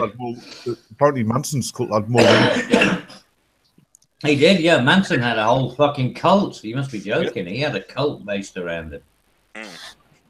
Yeah, I'd be more scared of this nurse than I would be of Manson. Well, yeah. I mean, if you're looking at doctors and stuff, I mean, you look at some of the serial killers with the. What was that guy who was doing the? Yeah, well, when she was arrested, but we had a British one as well. What the fuck was his Jane name? You remember the doctor that got- Toppan. In 1901, she was arrested. She confessed to 31 murders. She was quoted as saying her ambition was to have killed more people, helpless people, than any other man or woman to have ever lived. Yeah. Well, I tell you what, goals, life goals. No, real quick. I tell you what. Okay, you want to know the ultimate fucking? Yeah, you want to know the ultimate serial killer? I'm not serious. I'm totally fucking laying this one down. The ultimate serial killer is actually the woman that everyone thinks is the the fucking diamond of the world. Mother Teresa. Yeah, she was a fucking serial killer. She was basically the one that allowed so many people to die. She wouldn't even treat people. It was just she kept fucking hideous. She kept people in poverty just for the whole fact that they fucking furthered her cause. Yeah, Angel of death. She also, from what I heard, refused treatment to anybody who wasn't a Christian. She wasn't anything. But, I mean, look how many fucking medals she got. And how She was a Catholic nun. And when she died, right, Elton John even sung a song for her too. It was called "Sandals in the Bin." I wish. Wasn't she the fastest person ever to become a saint? She was. Her ass. There you go. Yeah. And she is the ultimate serial killer. If you actually look at I mean, especially with India. I mean, there must have been tens of millions of kids that went through that. Yeah, and they weren't even cleaning needles and stuff. They were just reusing. What's the point? They're already going to die anyway. I can't remember her name, but I remember this is going back. I think it's the early 80s. It was a 5-year-old girl. Her parents had just recently had a baby boy, and she was jealous of him. And one day, she was left to her own devices. Her mother was cooking or something, and she went up to the nursery and suffocated a baby brother because she was jealous of him. There was a Sheila, that young bird that it just happened like in the last month or so over in America, where she was supposedly babysitting this baby, and then I think she dropped it on its head or some fucking crap like that, and then instead of calling the ambulance, she just decided to stomp on the kid's head and kill it. Wow. Didn't hear anything about that, but well, real quick, somebody was murdering in the same place as what's her face? The one that we started off with. Lizzy Bordon. There we go. No, I'm looking at the chat here, and B has admitted to killing thousands. I guess she started with ants and worked her way up. Quinn, how are you still alive? Or are you the only person she won't murder? Who says he is still alive? Oh, he's actually answered this. He told me that B needs somebody to get her alcohol for her. Think about it. Quinn likes eating human flesh, and there's no question as to whether he's alive or not. I'll get you alcohol, baby. I'll bring brains. Yeah, that's why B's safe. There is no brains in that head. There's gotta be a. But I might bring my scalpel with me.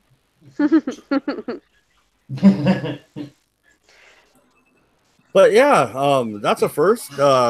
We have a mass murderer in the chat. Hi B. I want to put off that Jello wrestling a little bit. I think I'm rethinking my life goals here.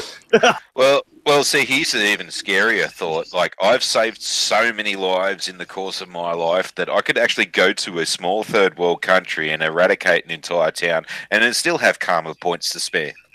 No. That's not how this works. No, that's what I understood. No, I'm agreeing with you, mate. Definitely true. Anyway, the woman's name is Kristen Gilbert, known as the Angel of Death. Gilbert was that responsible bitch. for I remember the her. Yeah. 3 first-degree murders, a second-degree murder, and 2 additional attempted murders when she was a nurse. She killed patients by injecting them with epinephrine. Yep. Well, that's the same thing as who was that doctor who did that over here? There was a doctor who got. Dr. Death, they called him. Yeah, Yeah, but we got what one was out his here too. name? Yeah, you see, they spring up everywhere, don't they? Yeah. Yeah, I and think every one of doctor that's that does it, has a no, they wanted assisted suicide, and it's the whole euthanasia argument. And we had one in Queensland who actually made a computerized death machine, and you hook yourself up to it and asks you 3 questions, and the 3 questions simply are, I heard about that. Yeah, but that got proven to be a myth. That was just one of these things. No. He was in Queensland. No, it's definitely he got charged and all this kind of shit for murder because we don't have euthanasia laws. And it's weird how it came out at the same time as like one of the Saw fucking films or something. I'm sorry, I'm not buying it. It wasn't a saw machine. It wasn't you had to go and fucking figure your way out and then no, it was literally the 3 questions were literally, do you know by pressing enter that you will end your life? Or yes. I'm sorry. Yes. I'm not buying it. The next one is, do you know by pressing yes to the next question, you will end your life within a certain time period? I think it's like 15 or 30 seconds.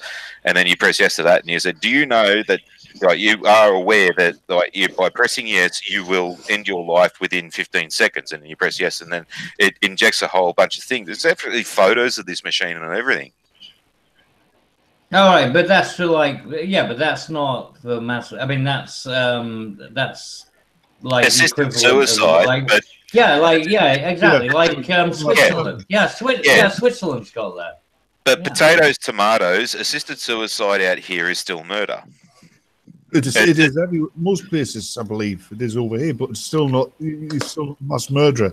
Not really, because a mass murderer enjoys what. But who is the murderer, right? Because you can't. I mean, is it the programmer of the software that made it? Is it the engineer that made the equipment that made it possible for the programmer to develop it? It comes under negligence. It comes under negligence. Like if there's someone sitting on the edge of a building and they're about to jump, and you scream "jump," you can get charged because you enabled them. You didn't try to stop them. You basically told them to do it. Are you serious? Because I was joking. I walked by, there was some people up on a balcony way up, and I just started yelling, "Jump!" and they flipped me off. If they would have jumped, I could have gone to jail. It's criminal. It's part of criminal negligence because, you have a duty of care as a human being to help prevent people from dying. Well, so I was joking, motherfucker. I know that, but if someone says, "Oh, I want to kill myself," but context doesn't matter. You're not supposed to say, "Well, fuck off then and do it," because if you said "fuck off then and do it," well, then you basically confirm their theories, and then the argument through the law is that they wouldn't. You not said that. But I still don't understand who you would end up suing if it was, somebody bought a machine. You can buy, Shirati, I'll go with this one, a CRISPR, and you end up injecting yourself with some weird shit. I mean, are you going to end up blaming the CRISPR developers because the person used it in that way? No. You can't do it. It doesn't work. That's also the reason why they've got on aerosol cans. Do not inhale because this may cause harm or death. Because that's them absolving themselves from that. So you can't do those kind of things. I mean, you can inhale fucking fly spray for fuck's sake, but that's on your own head because you fucking didn't look at you ignored the warnings. Yes. This doctor in Queensland, his actual modus operandi was okay, someone come up to me and says, "I don't like living anymore. I'm old and I'm fucking decrepit and I couldn't be taking a shit in a bag anymore. Kill me." And he's like, "Okay, machine, tap away on this computer and see you later." Fucking, that's the doctor provided the machine to do so. That's the way that the law looked at it.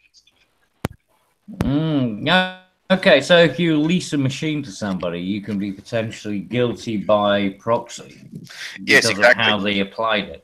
Yes, exactly. So, if, say Okay. for instance, Yeah, that's fucking dangerous.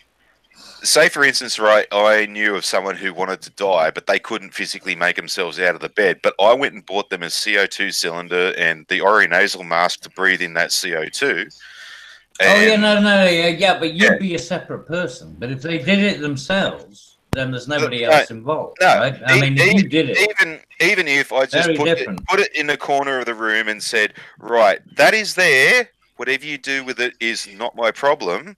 But because I went and did that, knowing full well that this person wanted to die, I provided them with the means to do so. That's a bit overboard. Just a bit. That's how the law actually works. I actually wasn't talking about you, and I forgot to mute myself. Guess no, she's always talking to something. Between 1813 to 1827, Gottfried murdered her parents, 2 husbands, her fiancé, and her children, a total of 15 people. Before being caught and sentenced to death, she was killed with arsenic and then was executed by hanging. So she was killed and then killed again. I have 3 words for you. I hate Mondays. It's not Monday. It's what I want to know is that somebody standing up the girl that shot up the school because she hated Mondays. Yeah, that's right. Yeah, well, that was a Boomtown Rats song. Yeah. Yep. I hate. Tell me why I don't like Mondays. I still want to know what legal position you'd be in if there's a guy standing out on a ledge, about to jump, and you creep up behind him with a balloon in one hand and a pin in the other. What? Yeah, okay. Pop. I mean, we could always point out the whole Dunblane massacre. That could well be defined as... Oh, yes, and the knee Yeah, Dunblane. Yeah, but by American standards, Dunblane looks like a fucking sideshow. Yeah. True. I hate the whole knee-jerk reaction Tony Blair's British government took with that. Yeah, because one little goes crazy with some handguns, that's it, ban handguns. No, but we didn't really have handguns anyway. Anything. Well, it wasn't really part of but you can't even carry around a fucking potato peeler now, Cabby. Like, what happens when you go to the store? I am with you. I am with you 100%, mate. You know, I mean, I grew up and I got a 7.7 little pistol when I was a kid, like 8, 9 years old. And, got taught how to target shoot, and gun safety. Don't point it at anybody. Make sure the safety's on. Then I got a 2.2. Then I went out, then we got the shotguns and stuff like that. So I agree with you. There's no problem. But we don't have that mentality over here. It just, the thing is, most people over here just like to beat the shit out of each other personally. Yeah. That's how it works. We're still into the sort of sword and shield thing. We don't want to drop a bomb from 20,000 feet like some pussy. You know what I mean? It's much better if you're down on the ground and getting dirty. Oh, was that a little jab at American drone strikes? No, I'm just pointing out the fact that, if you ain't on the ground, you ain't worth shit. Yeah, where's MC? Yeah. There you go. Well, he's probably busy droning. Well, we were talking about serial killers. What about George W. Bush, President Obama? Hey, what about Bush Senior? Well, hey, Obama more than Bush. Obama did more drone strikes than Bush ever did. Obama killed a lot of people. Yeah, Barack bin Obama, he's the ultimate in fucking cowardly drone strikes. Mm-hmm. Can you consider a political leader like that as a murderer when they get Absolutely, they did with Pol Pot. Why the hell not? Hey, this should please you. There was a French woman who was sentenced to death via guillotine. Yay! So what about Hillary Clinton? And what did she do? What did she do? She killed 36 people via poisoning just because she wanted to. to be. You see, that's the thing. That's the reason that people didn't like, like the Lizzy Bordon thing, because the usual reason, the way that women generally kill people, was by poison. Women use poison. Well, yeah, they're not physical. Women and eunuchs use poison. But no, Ace of Skulls is in the chat. What's up, Ace? He says those are legal murders. Legal. Okay. What Depends about on who you ask. What about Idi Amin? Yeah, Pol Pot and Idi Amin. I mean, I bet you $10 if you ask them, they'd say it was perfectly legal. Yeah, but the thing is, it could be legal in your country. Is that how they would say it too, with that accent? It's perfectly legal. Well, actually, Idi Amin would say it was perfectly legal. I tell you so.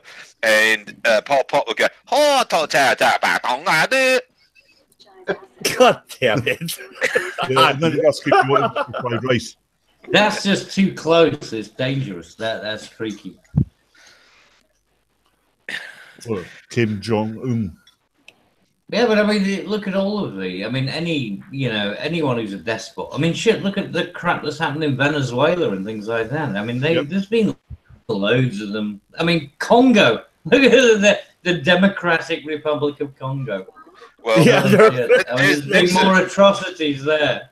There's another one going for criminal negligence. It's the old leader of Liberia, Charles Taylor, and he trained up the RUF and supplied them with weapons and stuff, and knowingly sent them back into Sierra Leone, knowing that the bush wars were going to happen, bush wives were going to be taken, multiple mutilations of infants and young children were going to happen, and all this kind of stuff. And he was absolutely fucking full on privy to it. So criminal negligence. He's a mass murderer by proxy. Oh, well, what about Mark Thatcher? You remember Mark Thatcher? He wanted to go in and Nigeria or something. Yeah. I want to read. No. Mark Thatcher actually wanted to go into Sierra Leone. He got busted for doing it. I need to read the chat real quick. James Maxwell says the second most popular method of killing people by women were being insufferable bitches and complaining about shit nonstop until the man just offed himself. That's pretty good. Also, what about Winston Churchill? He was kind of a warmonger, wasn't he? Well, nowadays the insufferable bitch thing actually is a form of suicide in Australia, because being an insufferable bitch usually means that your bad boy husband usually kills you. Yeah. That's actually, in all seriousness, that's actually the second method women use to murder, is they use men. Yes, exactly. Yeah, they get somebody else to do their dirty work for them. Oh, my husband is such nasty to me. Can you do something about it? And then Dickless Wonder, who's never had a root before, I might get a root out of this. Yes, I'll go kill him. Real quick, guys, we got an update on the chat. Loafer Sheffield, his wife just got a life insurance policy out on him. Sir, buy a gun. Yeah. Buy a gun. No. Protect yourself, man. Protect yourself. No. Who was it? What was that bloke's name? Loafer. It's Loafer, yeah. Yeah, your wife just got life insurance, man. I've got this giant flask of strychnine I want to get rid of. Man, you want it? It's really bad when Lady Quinn is telling you to run. Yes. Seriously, yeah. You need. I mean, learn how to, refine things like, just learn about natural chemicals. Things that you can. Don't eat out, dude. Listen. Go get Chinese food. Loafer. We're going to repeat this. No, but that's how I ended up with the giant flask of strychnine. Yeah, that's how I got this giant flask of strychnine with the exact same question. Man, hey, I got this giant flask of strychnine. Do you want it? All right, yeah, fine. Why not? Yeah, we got it.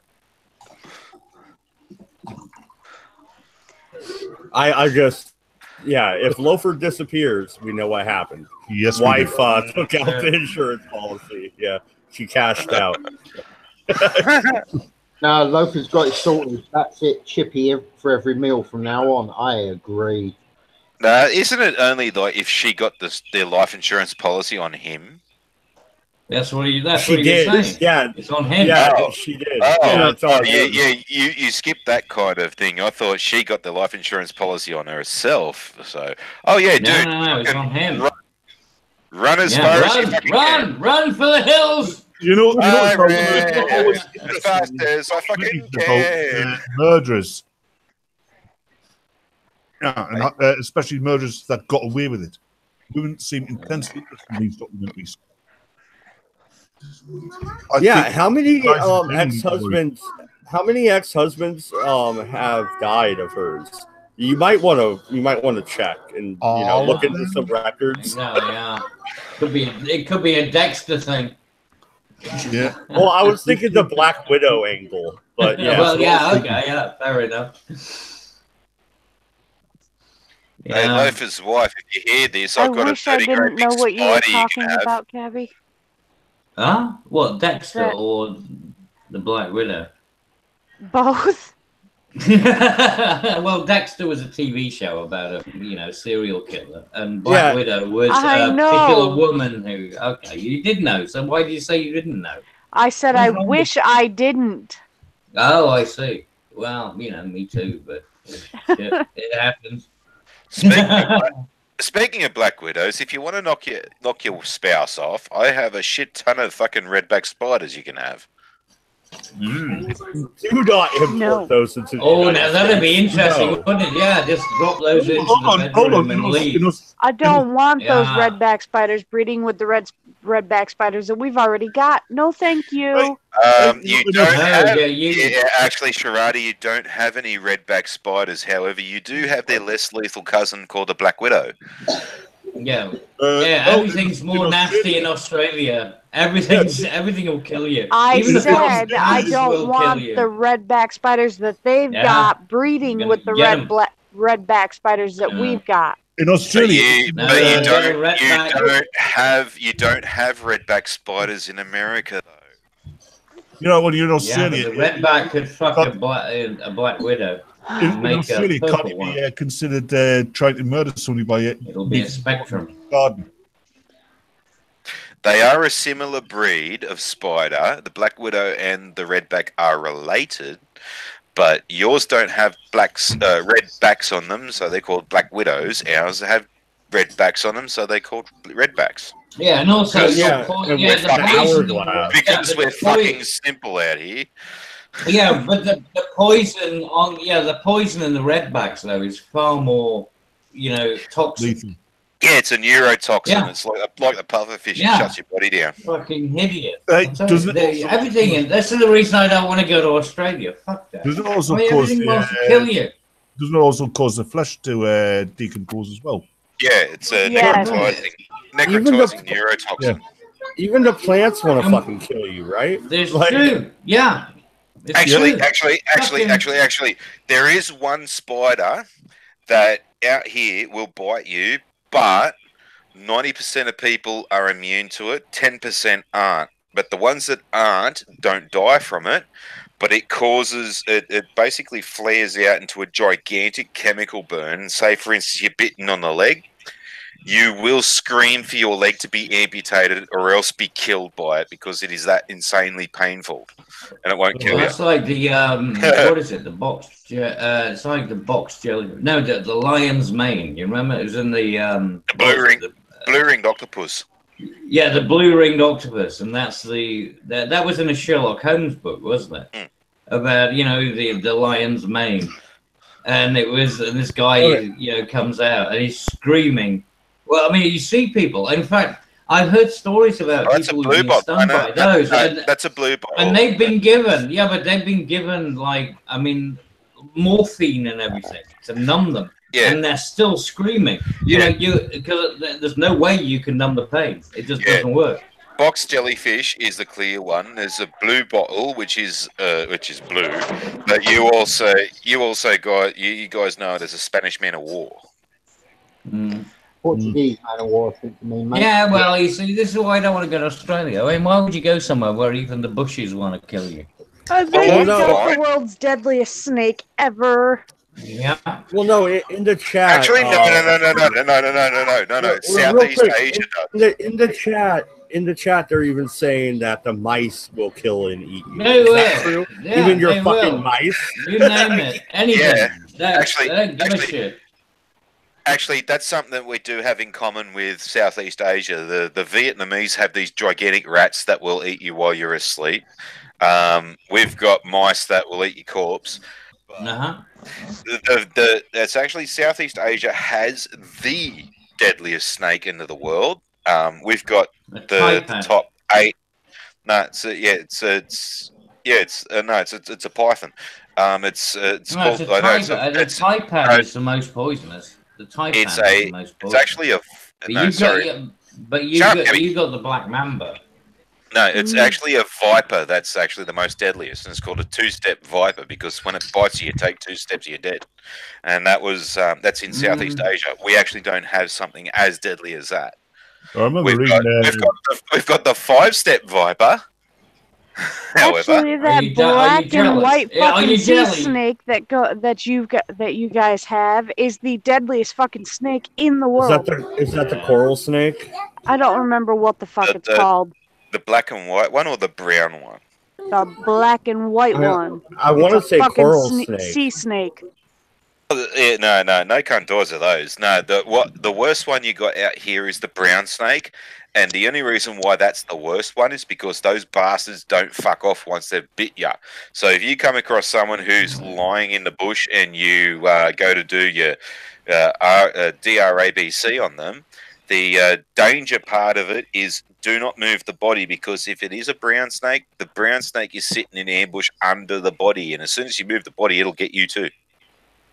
You see, this is the reason that nobody should go to Australia. Yeah. I mean, it's everything. They just want to kill you. I remember reading, but why is it? That's what I don't get. I remember reading. Why is it? You dopey bastards think that, like, you know, fucking we're all like 10 years old out here and fucking like every cunt dies. Oh, no. That's why I've got the utmost respect, mate. No, I've worked with, I mean, I've got friends who are, you know, from Australia and stuff like that. But the thing is, they say come over and visit. It's like, no, I don't want to die.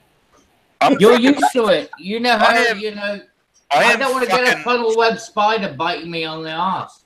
I'm fucking 40, and like life has been pretty fucking easy for me.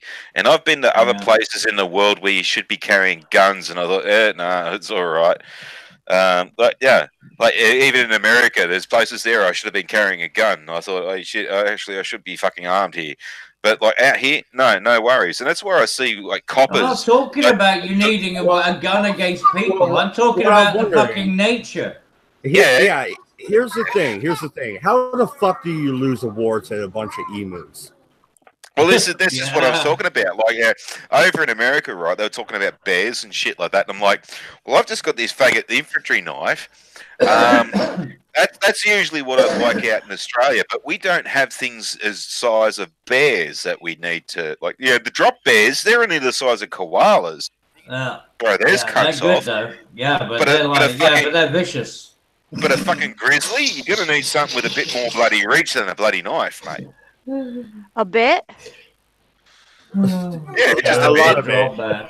Just a bit. Apparently, the Aborigines killed off the most dangerous animals in Australia. Back in prehistory, I saw this documentary. There was something similar to a Komodo dragon used to live in Australia, but it was about 3 times the size of vicious bastards. Komodo dragons. Komodos and that. Yeah, that's a bunyip. Yeah, the bunyips. Yeah. See, that's what I mean. Why would anyone go there? And the thing is that I was going to ask you that it's like, how come you got New Zealand, which is barely a fucking hop and a skip away, and they got fuck all? I mean, everything's sweet. You know what I mean? Nothing kills you there. Well, they're getting raped by dolphins, right? Like New Zealand, they used to have giant fucking carnivorous birds. Big squid. No, what are you talking? No, the fucking kakapos. The kakapos don't even. I remember seeing a kakapo trying to fuck the head of. What the fuck is a kakapo? It's the most dope. It's the dopiest fucking the dopiest bird you've ever seen, right? There was Douglas Adams was was doing an interview with, like talking about all of this stuff, and this kakapo came up. I mean, literally, because they have no natural predators. No, you're so they thinking just of a don't give a Kia. shit, right? You're No, it's a thinking of a kakapo. Kia. No, it's No, a Kia. I'm not. It's a kakapo. I know exactly what I'm talking about. It's called a kakapo. And they have absolutely no predators. And this thing just wanders up and stuff, and then it starts trying to fuck the head of the producer. They're recording. That is Seriously, I'm not kidding you. There's a video of it. That's a Kia. That's a Kia bird. No, it's a kakapo. No, there is a reason. There is a reason. Shut the fuck up. There is a reason why there are no natural predators to anything on New Zealand. Is because the Maoris fucking killed off anything that was any danger. That's the reason why New Zealand is safe. Is because of the fucking Maoris. The Maoris are the ones that taught the British how to do trench warfare. For fuck's sake, they were the first. They were the first native tribe that beat the British. Right now, this is how you catch a Kia. There could be 5 Kias on a rock. Shut the fuck up. There are 5 Kias on a rock, right? You just get down below the rock, make a noise. Shut the fuck up. They even named a fucking car after the damn thing, so shut the fuck up. I know they did, but it's a kakapo. They got it wrong. You're the monkey. You're the monkey from fucking Britain. Fucking shut the fuck up. No. I've seen it. I've seen a guy get fucked by a kakapo. Yeah, you saw someone got fucked by a cartoon. Anyway, this is how easy to catch a Kia. You make a fucking noise, and the Kia hops over to the edge of the rock and looks down and goes, "Oh, what's this?" And you grab the fucker by the neck, and the rest are so fucking dumb they'll just go, "Hey, where did Fred go?" And then you make another noise. And then they hop over, and then you just cut them. That's the same, it's the same kind of bird. That's how dumb the Kias are, right? So can you imagine how fucking retarded Kia car drivers are? Oh boy, here we go. Hey, hamster! How you doing, A kakapo is basically what we try to fucking fool you cunts into what fucking drop bears are. It doesn't fucking exist. It's a fucking Kia. Well, you can call it a Kia. I'm calling it a kakapo, and it was officially declared as a kakapo on many documentaries I've seen. Well, maybe it's a regional issue. It's a regional issue. Because some kakapo hasn't, Even the Kiwis call it a Kia. Hey, look, I got traumatized by a kakapo. Don't tell me there's no such thing as a kakapo.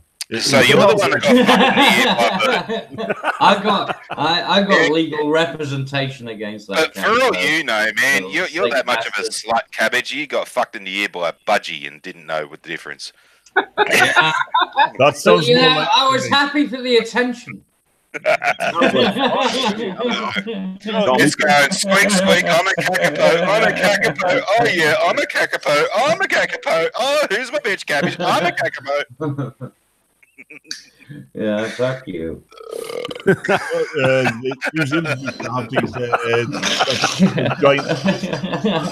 Oh God. Cabbage loves Australians. It's in his. I don't know. I do know. I love my autistic cousins. Yeah. Are you sure it wasn't a Spanish documentary where the Spanish bloke was saying he needed to take a shit? No. It was based on a book by Douglas Adams, and it's Last Chance to See, and he went around the world doing documentaries about these endangered species and stuff like that. About these Australian, was one of them. What the fuck's a kakapo? I'm sorry. What did I miss? Kakapo is a bird that likes to fuck people's heads. Oh, okay. It's a budgie that fucked Cabbage's ear once. That's right. I got traumatized by it. I'm sure that's what happened. Hey, Batman. How are you, man?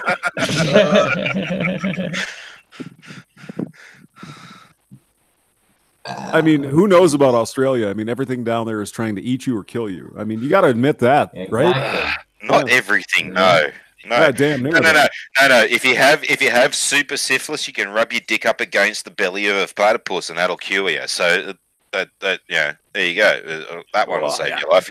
Everybody has a platypus just hanging around. I mean, that's the way it is. And a dodo bird, you know, they're everywhere. I mean, what are you going to do with them? No, the dodos are extinct. Yeah, the fucking drop bears got them. Yeah, keys and Of course. While the bunyans were trying to fuck the kakapo. The drop bears didn't do nothing. Didn't do nothing. Didn't do nothing. Cabbage. Oh, no. You got to say it right. Didn't do nothing. Didn't do nothing, Baz. Yeah, catapults and keys are they're related to both a large flightless parrot. Yeah, see? Told you. Look up so basically, he's fucking your head while screaming, "Who's a pretty boy?" Then. Yeah, look up a Kia.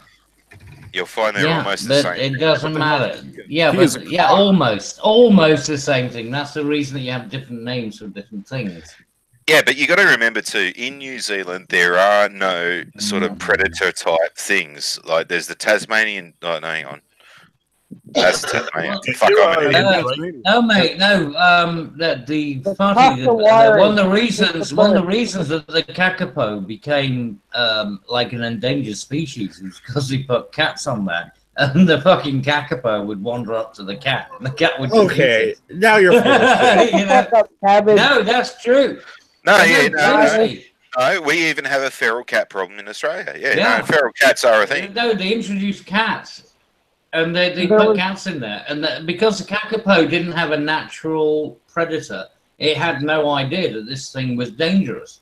So it just wander up to it, and the cat would just fucking eat it. Hey, Farty, I'm not buying this anymore, Cabby. No, seriously, check it out. Well, look it up, mate. Look up kakapo. No, it is true. It's true.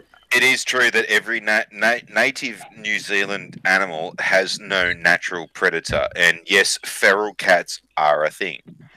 Yeah, even B is calling you out in the chat. Look what she said. Well, look it up. Look it up. All I'm saying is, do your research. You'll find them correct. I promise you.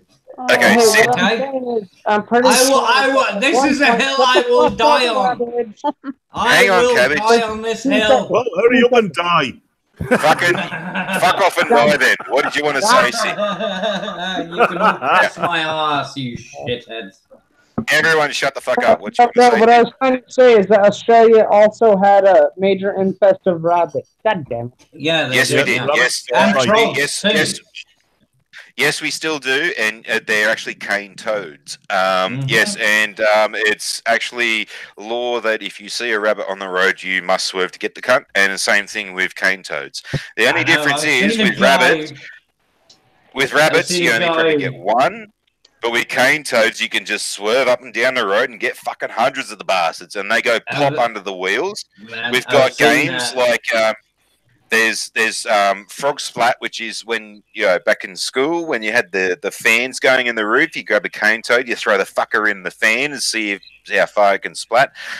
You turn the barbecue on real hot and you throw a fucking cane toad on it. Its feet instantly melts at the hot plate and it tries to jump, but it won't go anywhere. It's funny as fuck. There's cane toad cricket, cane toad tennis. That's torture, man. That's another good idea from the Australians. Let's bring toads in. That's nasty. I mean, live ones. I mean, I thought you were just saying, we're going to make some fricassee toad legs or something. No. This is using our natural resources to keep us from getting pissed too much. That's our drinking game. It ain't working though, is it? It's not working at all. Well, you guys got drinking games like beer pong and all this kind of stuff. We got throwing the cane toad in the fan and throwing the bastard on the barbecue. Hamster, it's a work in progress. So the game Frogger is a real thing. Only in Australia, it's Toter. Which what? Sorry. Oh, I said Frogger was a game back in the day. Frogger, yes. Oh, yeah. I got a copy of that. I got a CBM emulator. But instead of one frog going across the road, go it's check like Dodge's Discord server. Swerving on it. Sorry, what? I said go check Dodge's Discord server. I just posted a picture in there. Oi, Farty. Okay. I remember hearing about this island in Australia. It's mainly bird sanctuary, but they've got scientists. They had scientists on it, but they decided the feral cat. Yeah, that's what happens, Batman, when you drink too much brown. We can't even understand what the fuck you're saying. Shut the fuck up! I didn't hear what he was saying. What was that? There's an island in Australia. It's a bird sanctuary, but they have scientists living on it. And they had a feral cat problem, so they killed off all the cats, and that meant that the mice, the rats, and the rabbits population exploded. Yeah, pretty much. Nearly killed off all the birds because rabbits ate all the green. Yep. And the mice that's a kiwi. Yes, no. Well, that's the reason why rabbits are considered vermin around here, because they do eat the greens and they do dig holes and they ruin farming. Oh yeah, that's a good idea. Kill off all the cats. If you want Black Plague, that's how the Black Plague comes about. You know, that's the best way to get rid of mice is to kill the cats off. I mean, and we do have mice plagues there out you here. Go. The mice plagues are so bad that you could fire a shotgun at your feet and still not hit your foot because there's so many fucking mice. Like, they're like carpets out here of mice. Like, no shit. Quinn found the kakapo, and they look like the old generals of, the army. If you look at them, they got like mutton chops and stuff. Very interesting. Yeah, if you look into the history of the kakapo. Told you, I'm not lying. You got emus and camels and fucking ostriches and shit down there in Australia. My God, man. There you go. You think you could find something to eat the mice? Yeah, and everything wants to kill you. Nah, seriously, it's just not a beneficial place to be. Is there a place in Australia that's safe? That's the question. Go ahead, Batman. Sorry. You'll find a Kia. No, well, whatever. I mean, you can call it whatever you want. It's still a fucking. That's a fucking Kia, you dumb shit. Look at the difference between the two birds. That's what I'm saying. Kiwi. No, the I'm kiwi. agreeing with you. I know you are. I know. And that's what I'm saying. He can call it whatever he wants. I'm not saying you. I'm saying he can call it whatever he wants. But that's why the fucking kakapo that I found is a parrot. A kakapo is a real bird, but it is a parrot. Yeah, it is. Yeah, technically. And it kills in Australia. And it builds a little nest in the ground, and they all got fucking eaten by cats.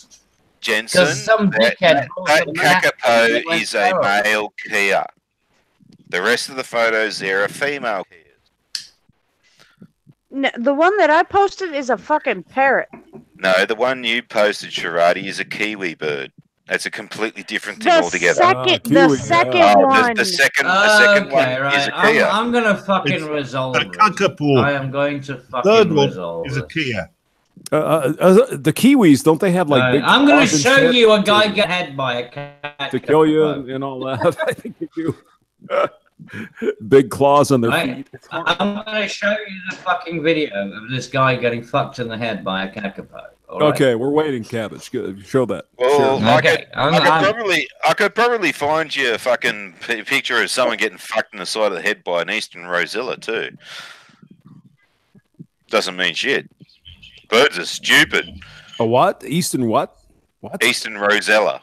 Yeah, but the thing is, there has to be an actual kakapo in order for the guy to get fucked in the head, doesn't it? You know? Yeah, I mean, otherwise, he can't be fucked by an illusion. Birds are stupid, apparently, so are Australians. Flying mammals are kind of stupid too, Batman. I'm just saying. A kakapo is a fucking parrot. Hey, James, do you ever want it is technically, yeah. It is of that, it's that, that brilliant. Hey, Batman, it wasn't Australia that got beat by Maoris.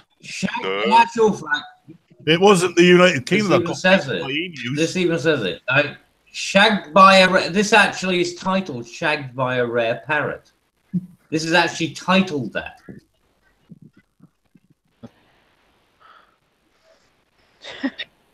Where? Where's the picture? I'll stick it in. Are we really arguing over what the fuck a bird is named? I don't know. Yes. Well, apparently the Australian's having an issue. Well, of course he's having an issue. He's Australian. He's just else. I'm not having the issue if everybody else can't see what the fuck you're talking about. Now, the Queen didn't send the best and brightest down to Australia there, Chief. So I'm just saying. That was mean. But they sent the real retards to America first, though. That's true. That's true. And we're the ones with the best technology, right?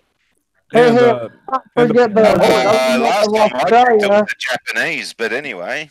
No, Napoleon sent all the prostitutes. Fucking hookers. Yeah, Napoleon sent all the whores up to Montreal. So there's that. I mean, where did you post this picture, Cabbage? James is a hooker. No, it's not a picture. Just for you, Batman. Just for you, baby. It's a video, but where'd you post it? No, it's a video. Okay, no, I'm going to put it into Discord. Oh, I'm gonna go take a piss, and then I'll be back when Cabbage decides to edit his CG video bullshit. No, everyone can see it. I'll post it in the fucking main chat. Oh, he's Australian, so he's actually no. I'll just put it in here. Let's piss him off. Party, bring us a Foster's, you rat bastard. Yeah, no, he's pissing in a can of Foster's. And he's gonna put it. He's gonna package it up and send it over to America and say, "Hey, it's Australian for beer." There you go. That's basically someone. Yeah.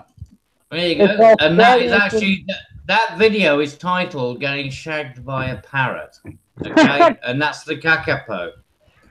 What the fuck? And that's by the BBC, by the way. The BBC even titled it. A guy getting shagged in the head with a fucking parrot. Wait, no, it's a real article? Are you fucking serious? Yes. No, it's a BBC thing. No, it's true. No, I told you, I don't bullshit. Why would I need to do that? Oh, you bullshit all the time, but I believe you on that one. Nah. I don't bullshit. Asshole. Nah, never. Oh, Seth, you're finally figuring this out about Cabbage? He's an asshole? I mean, come on. That's a term of endearment to this guy. Come on. I'm an asshole. He's an asshole. I thought we had a degree of respect. We do, and I respect the fact that you're an asshole. I mean, there's nothing wrong with that. I'm pretty sure not a single person on this panel is not an asshole. I'm pretty sure we are all. I am not an asshole. I'm a fucking cunt. Get it through your head. Okay.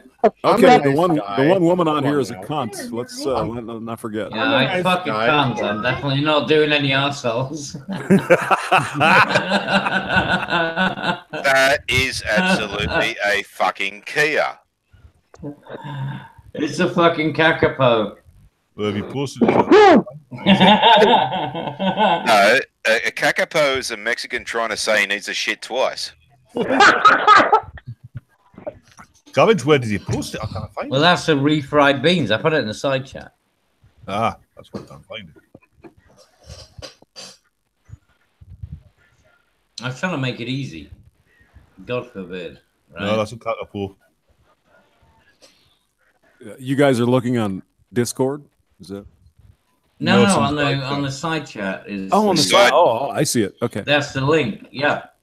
Right. That's the guy getting fucked in the head by a kakapo. Get the fuck out of here. Oh my god. No, seriously. Well, the thing that I don't get is that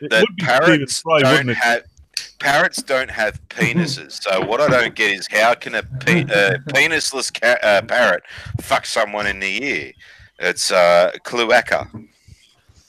Doesn't matter. Hey, look. Oh, sorry. No. Look, sorry. It was happy while it was doing it. Look at it. It had a smile. You can see the smile. It's a happy parrot.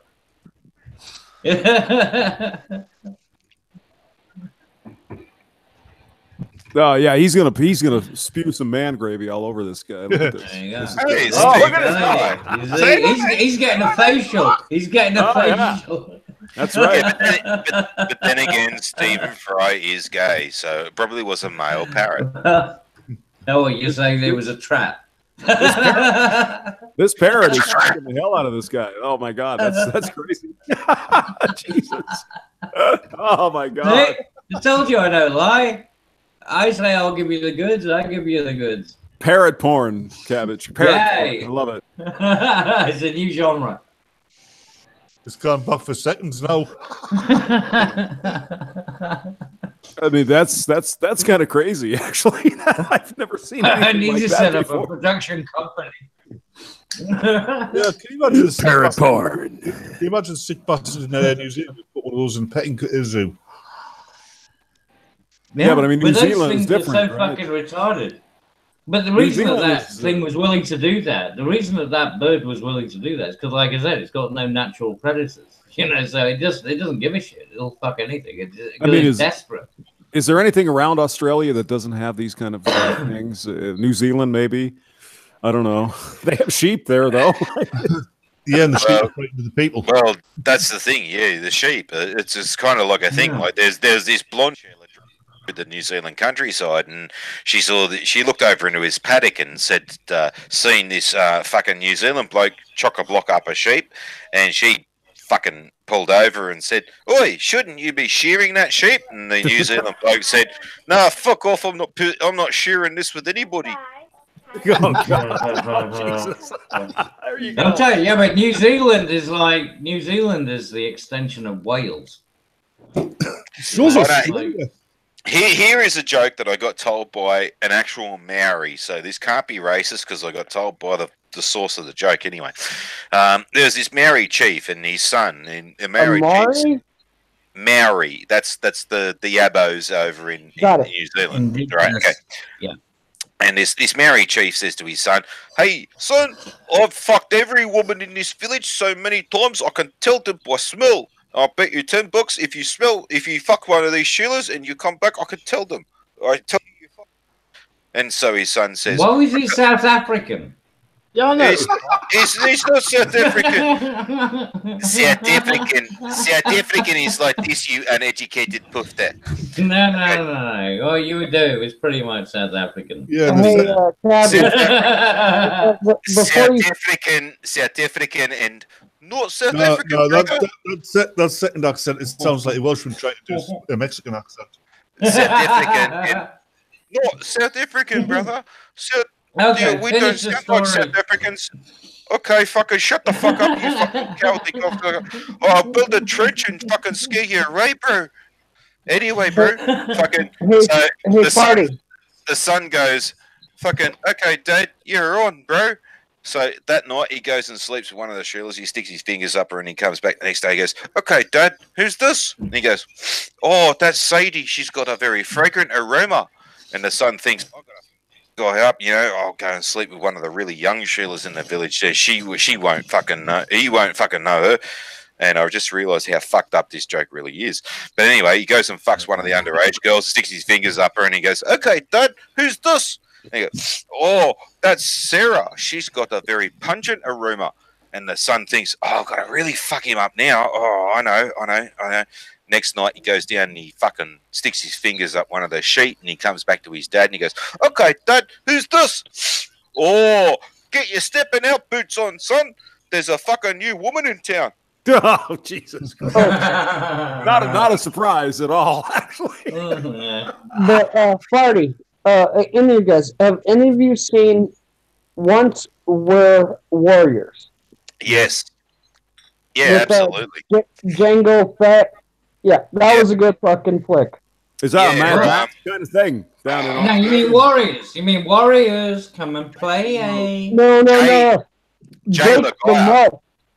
No, there's one bloke in there called Jay Your Laguire. mic why is your mic so fucking muffled all the time, man? I'm sorry. You gotta fix your mic, seriously. Get a new headset.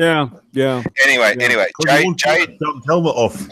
Yeah, there's one of the blokes who's an actor in that, Jay Laguire. I've actually met this bloke because he was actually on a show in Australia called Water Rats, which is about the Sydney Water Police, and he's an absolute cunt.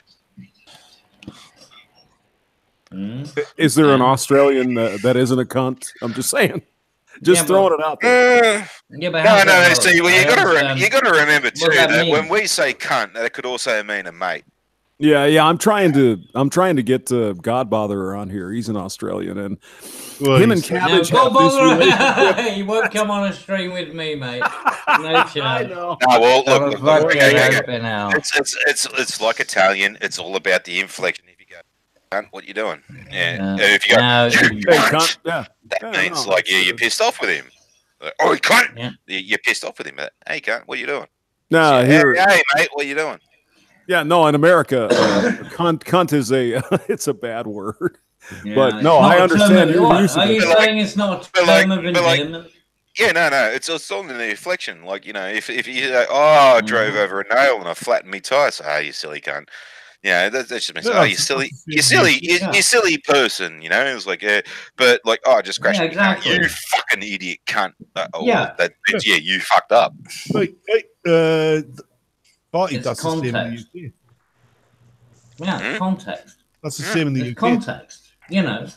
Context. I mean, you get somebody like if you invite, if you're introducing somebody to a friend, it's like, here's Tony. He's a bit of a cunt, but once you get to know him, he's all right.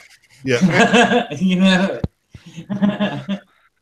Yeah, it's like that bloke that went to North Sentinel Island and got himself killed. Well, geez, he's a stupid bastard, silly cunt, isn't he? Yeah, he is a cunt. He's a silly cunt. He hasn't done anything wrong to me, He could have been my mate, but he went off to some place and he'd done something silly. He's a silly cunt. Yeah. I mean, this makes complete sense. What do we call silly cunts here in the United States, Mad? Politicians. Yeah. No, well, like I said, silly cunt. Like, he did something stupid. He's your friend, but he did something stupid. Like, my mate drove down the road and he was pissed off his nana, and he got pulled up by the cops. Oh, what a silly cunt! But remember, at least in Australia, spectrum, right? The birds fuck you. Here, the politicians fuck you. It's great. Well, I guess if you're going to put it that way, though, it'd be more like, my buddy was a dumbass. He got pulled over with no license. Again. Yeah, dumbass. Spent in jail. Yeah. Well, you see, we replace dumbass with cunt, and hate. But when you've got translation, but when you got people from not near the jig, these from the antipole of where you're from, trying to tell you about what the fuck a bird's name is, well, they're a dumb cunt. Well, I'm sorry. But the video evidence. I'm sorry. Video evidence, mate. Video evidence. Sorry, you can't fucking say otherwise. It's the reality. Hey, I can't believe I really watched that. And that was a kakapo fucking that was a kakapo fucking a guy's head, whether you like it or not. Cabbage. I can't believe they let him stay on his head that long. Hey, Cabbage, you can call it a Kia all you want. It doesn't matter. It's a kakapo. Hang on, Cabbage. QI elves fucking admit that they're wrong at least sometimes. What I can't. Well, doesn't matter. When you're wrong, you're wrong. Why don't you admit it? Batman, I can't hear you over because it's not a fucking quackapo. That's a kakapo fucking somebody's head. Is that they didn't give the cabbage the kakapo cigarette up. Yeah, that would have been cool. See the kakapo just chilling out afterwards. Was it good for you too, darling? Yeah, the thing is, you could see that he was really getting upset because it was gripping into him. His claws. I mean, what parrots are like, right? They got some. Why would you? He said that he drew blood. No, fuck that shit. I would have thrown that bird off of me in a fucking heartbeat. Fuck you, bird.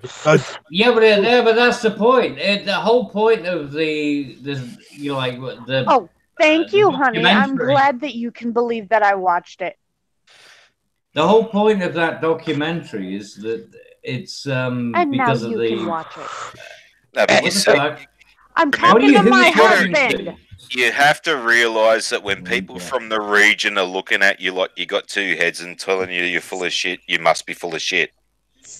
No, but the documentary is called the documentary. The reason that video was filmed of the guy getting fucked in the head is actually part of a longer series, and it's, right, and it's part of the, you know, it was a thing done by Douglas Adams, right? The author of the Hitchhiker's Guide to the Galaxy, right? And the BBC did an entire documentary on penguins where they had fucking was it Bandle Dam Snabberbatch fucking the word penguin up every single time he fucking said it. So they're not that great. Even notice that what's Quinn that left? got to do with Kakapos? Yeah, don't blame the Kakapos for the Kakapos for the penguins. But hey, Farty, I'm pretty sure you guys have penguins in Australia. Am I correct? No. Yeah. That's not the point. The point is that they had Bandicam smash the batch. You fucking, do what's not his fucking have name? penguins in Australia. Yes, they do, Cabbage. Yeah, we Jesus do. Christ. Yep, we got fucking King Penguins. Yes, look it up, brother. South Australia. God, you guys are They so have a migration that comes dumb. into Australia. They leave fucking eggs on the beach. Yeah. Yes, we do. Wow. Now, shut the fuck up and listen to me because I know more about this area than you do, Dash. Yeah, but I'm still saying a kakapo is a kakapo. I mean, you can't deny that. It's there. You can see it. It fucked somebody.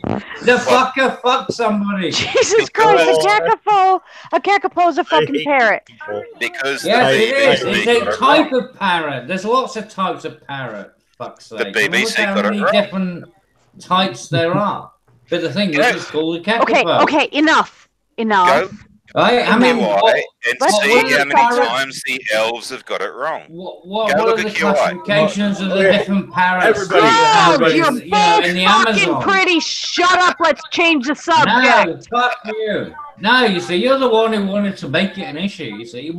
See, I want to go for a fucking cigarette, and he's the one that wants to fucking make sure that he's right. So no, you're next. You're next. Okay, I want to get to the penguin situation. How far you do the penguins? Okay. Here's what I was saying about the penguins, right? The BBC did a special where they had fucking Bandicam Thunder Snatch or whatever the fuck that dickhead's name is. Bandicam Thunderbatch, fucking Thunder Snatch Bandicam, whatever the fuck the cunt's name is, and he couldn't say penguin correctly a single fucking time during the entire documentary, and they still released that. So, Quackapo. Yeah, what the fuck? The kakapo? It sounds like a fucking Mexican shit twice. Okay, don't care. Okay, penguin situation. How far have they infiltrated the Australian government? And do we need to intervene yet? Not far, mate. Not far. We've been keeping them at the coast. We've been fighting them off like D-Day, but we got it right instead of the Germans, you know. Yeah, we keep every year they do come up from the Arctic and they do fucking land in like South Victoria and South Australia and they lay eggs and all that kind of shit and they migrate south again. Yeah, but how many do they kill? I mean, when they get to Australia, they got an automatic kill thing, right? I mean, yeah. The landmines usually take care of most of them, and then when the little fuckers are born, we make some loud noises and they run away back in the ocean. It's all good. Do you throw them on the barbie? The crocodile Dundee. Throw on the barbie? No. We're still trying to sort through all the emus for that one. But hold on. Now, don't forget, Dodge, that the penguins are controlling the Arctic. Nazi goose-stepping penguins. I know. That's why I'm worried about Australia now that Oh shit! Now you mention it. Oh shit! We control most of the Antarctic. So, holy fuck, we're Nazis. Oh my god. Oh dear, I'm gonna have to go and commit suicide now via a cigarette. I'll be back in a minute. No, just wait around. Something will kill you down there in Australia. Don't worry about it. Well, I'm going outside for a cigarette. I might get eaten by a drop bear. I'll be back in a minute, maybe. That or a big fucking spider or a goddamn frog or some shit.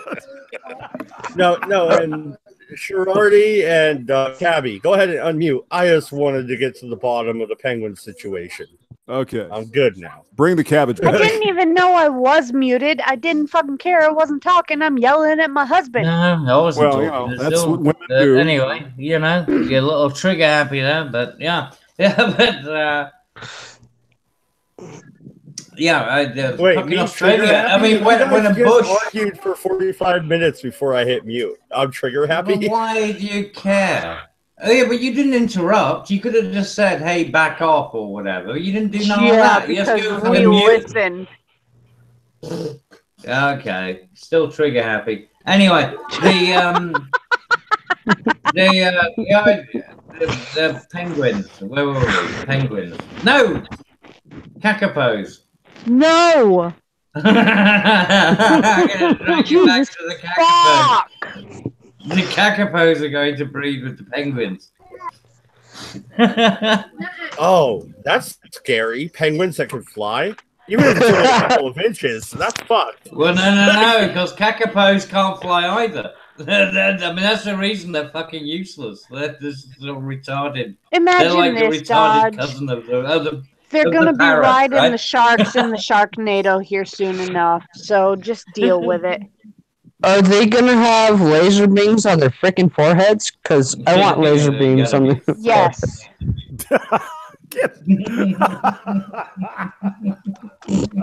That's some James Bond penguin shit right there. If I find out, sis, that you sold the penguins laser beams, MC is going to turn your ass. All right? Like, I'm putting out a hit. Oh, Siffy dropped out. What the hell? Come on. Yeah, there he went. Drone attack successful. And we lost the female, too. So we're done. What is this? Ah, she's back. Hey, we lost the. Oh, hey. No. We got to have women Pussy in this. returned. Come on, you guys. Where's Tiger exactly. Lily? Where's the flange? Bring on some chicks. Yes, Tiger Lily. Yeah. Yeah, she's Bring cute. on the whims. Yeah, she's cute. Bring on the women's. Bring Did on I the forget to women. shut off my camera again? No, turn it on and take it all off for us, baby. Women Oh are my evil. God, James, you're a cunt. Shut up. You ought to know that by now. Come on. Yeah, but the thing is, he's only a wanker. You just want to see my hair. The actual penetration. Yeah, you're probably a redhead. I want to see that. Yeah. Google's an asshole. I saw that the other day. That's right. You are a redhead. I'm sorry. You're right. Oh my God. And I told you it was fake. Yeah, it's okay. It doesn't matter. After 12 beers, who cares? It's good. It's all good. Oh my God. I also told you I'm married, you cunt. I know you're married. Hold on, Any hole Come on. any hole in a storm. Yeah, any port in a storm is exactly. Yeah. Nah. Yeah. Except married ones, no. The other ones, though, okay. But not the. Do not look behind the curtain. Which curtain? Any curtain. I was talking about Oz, your husband, woman. Shut up. Shutting up myself. Oh my God! Listen to this Sis, guy. I'm gonna punch you in your unmasked face, and then I'm gonna tell your wife to dick punch you. Feel the misogyny with this guy. What is going on? Yeah, this is all going pear-shaped. I mean, MADDS, take control, mute people. Well, we're circling the drain here, guys. Oh, you think? You think? Yeah, we're going to wrap it up here. Go off there. Good night, good luck, and stay the fuck out of France. They keep burning the city of Paris down. And Australia. And if you do go to France, get yourself a yellow vest. Yeah, Yes. France, you deserve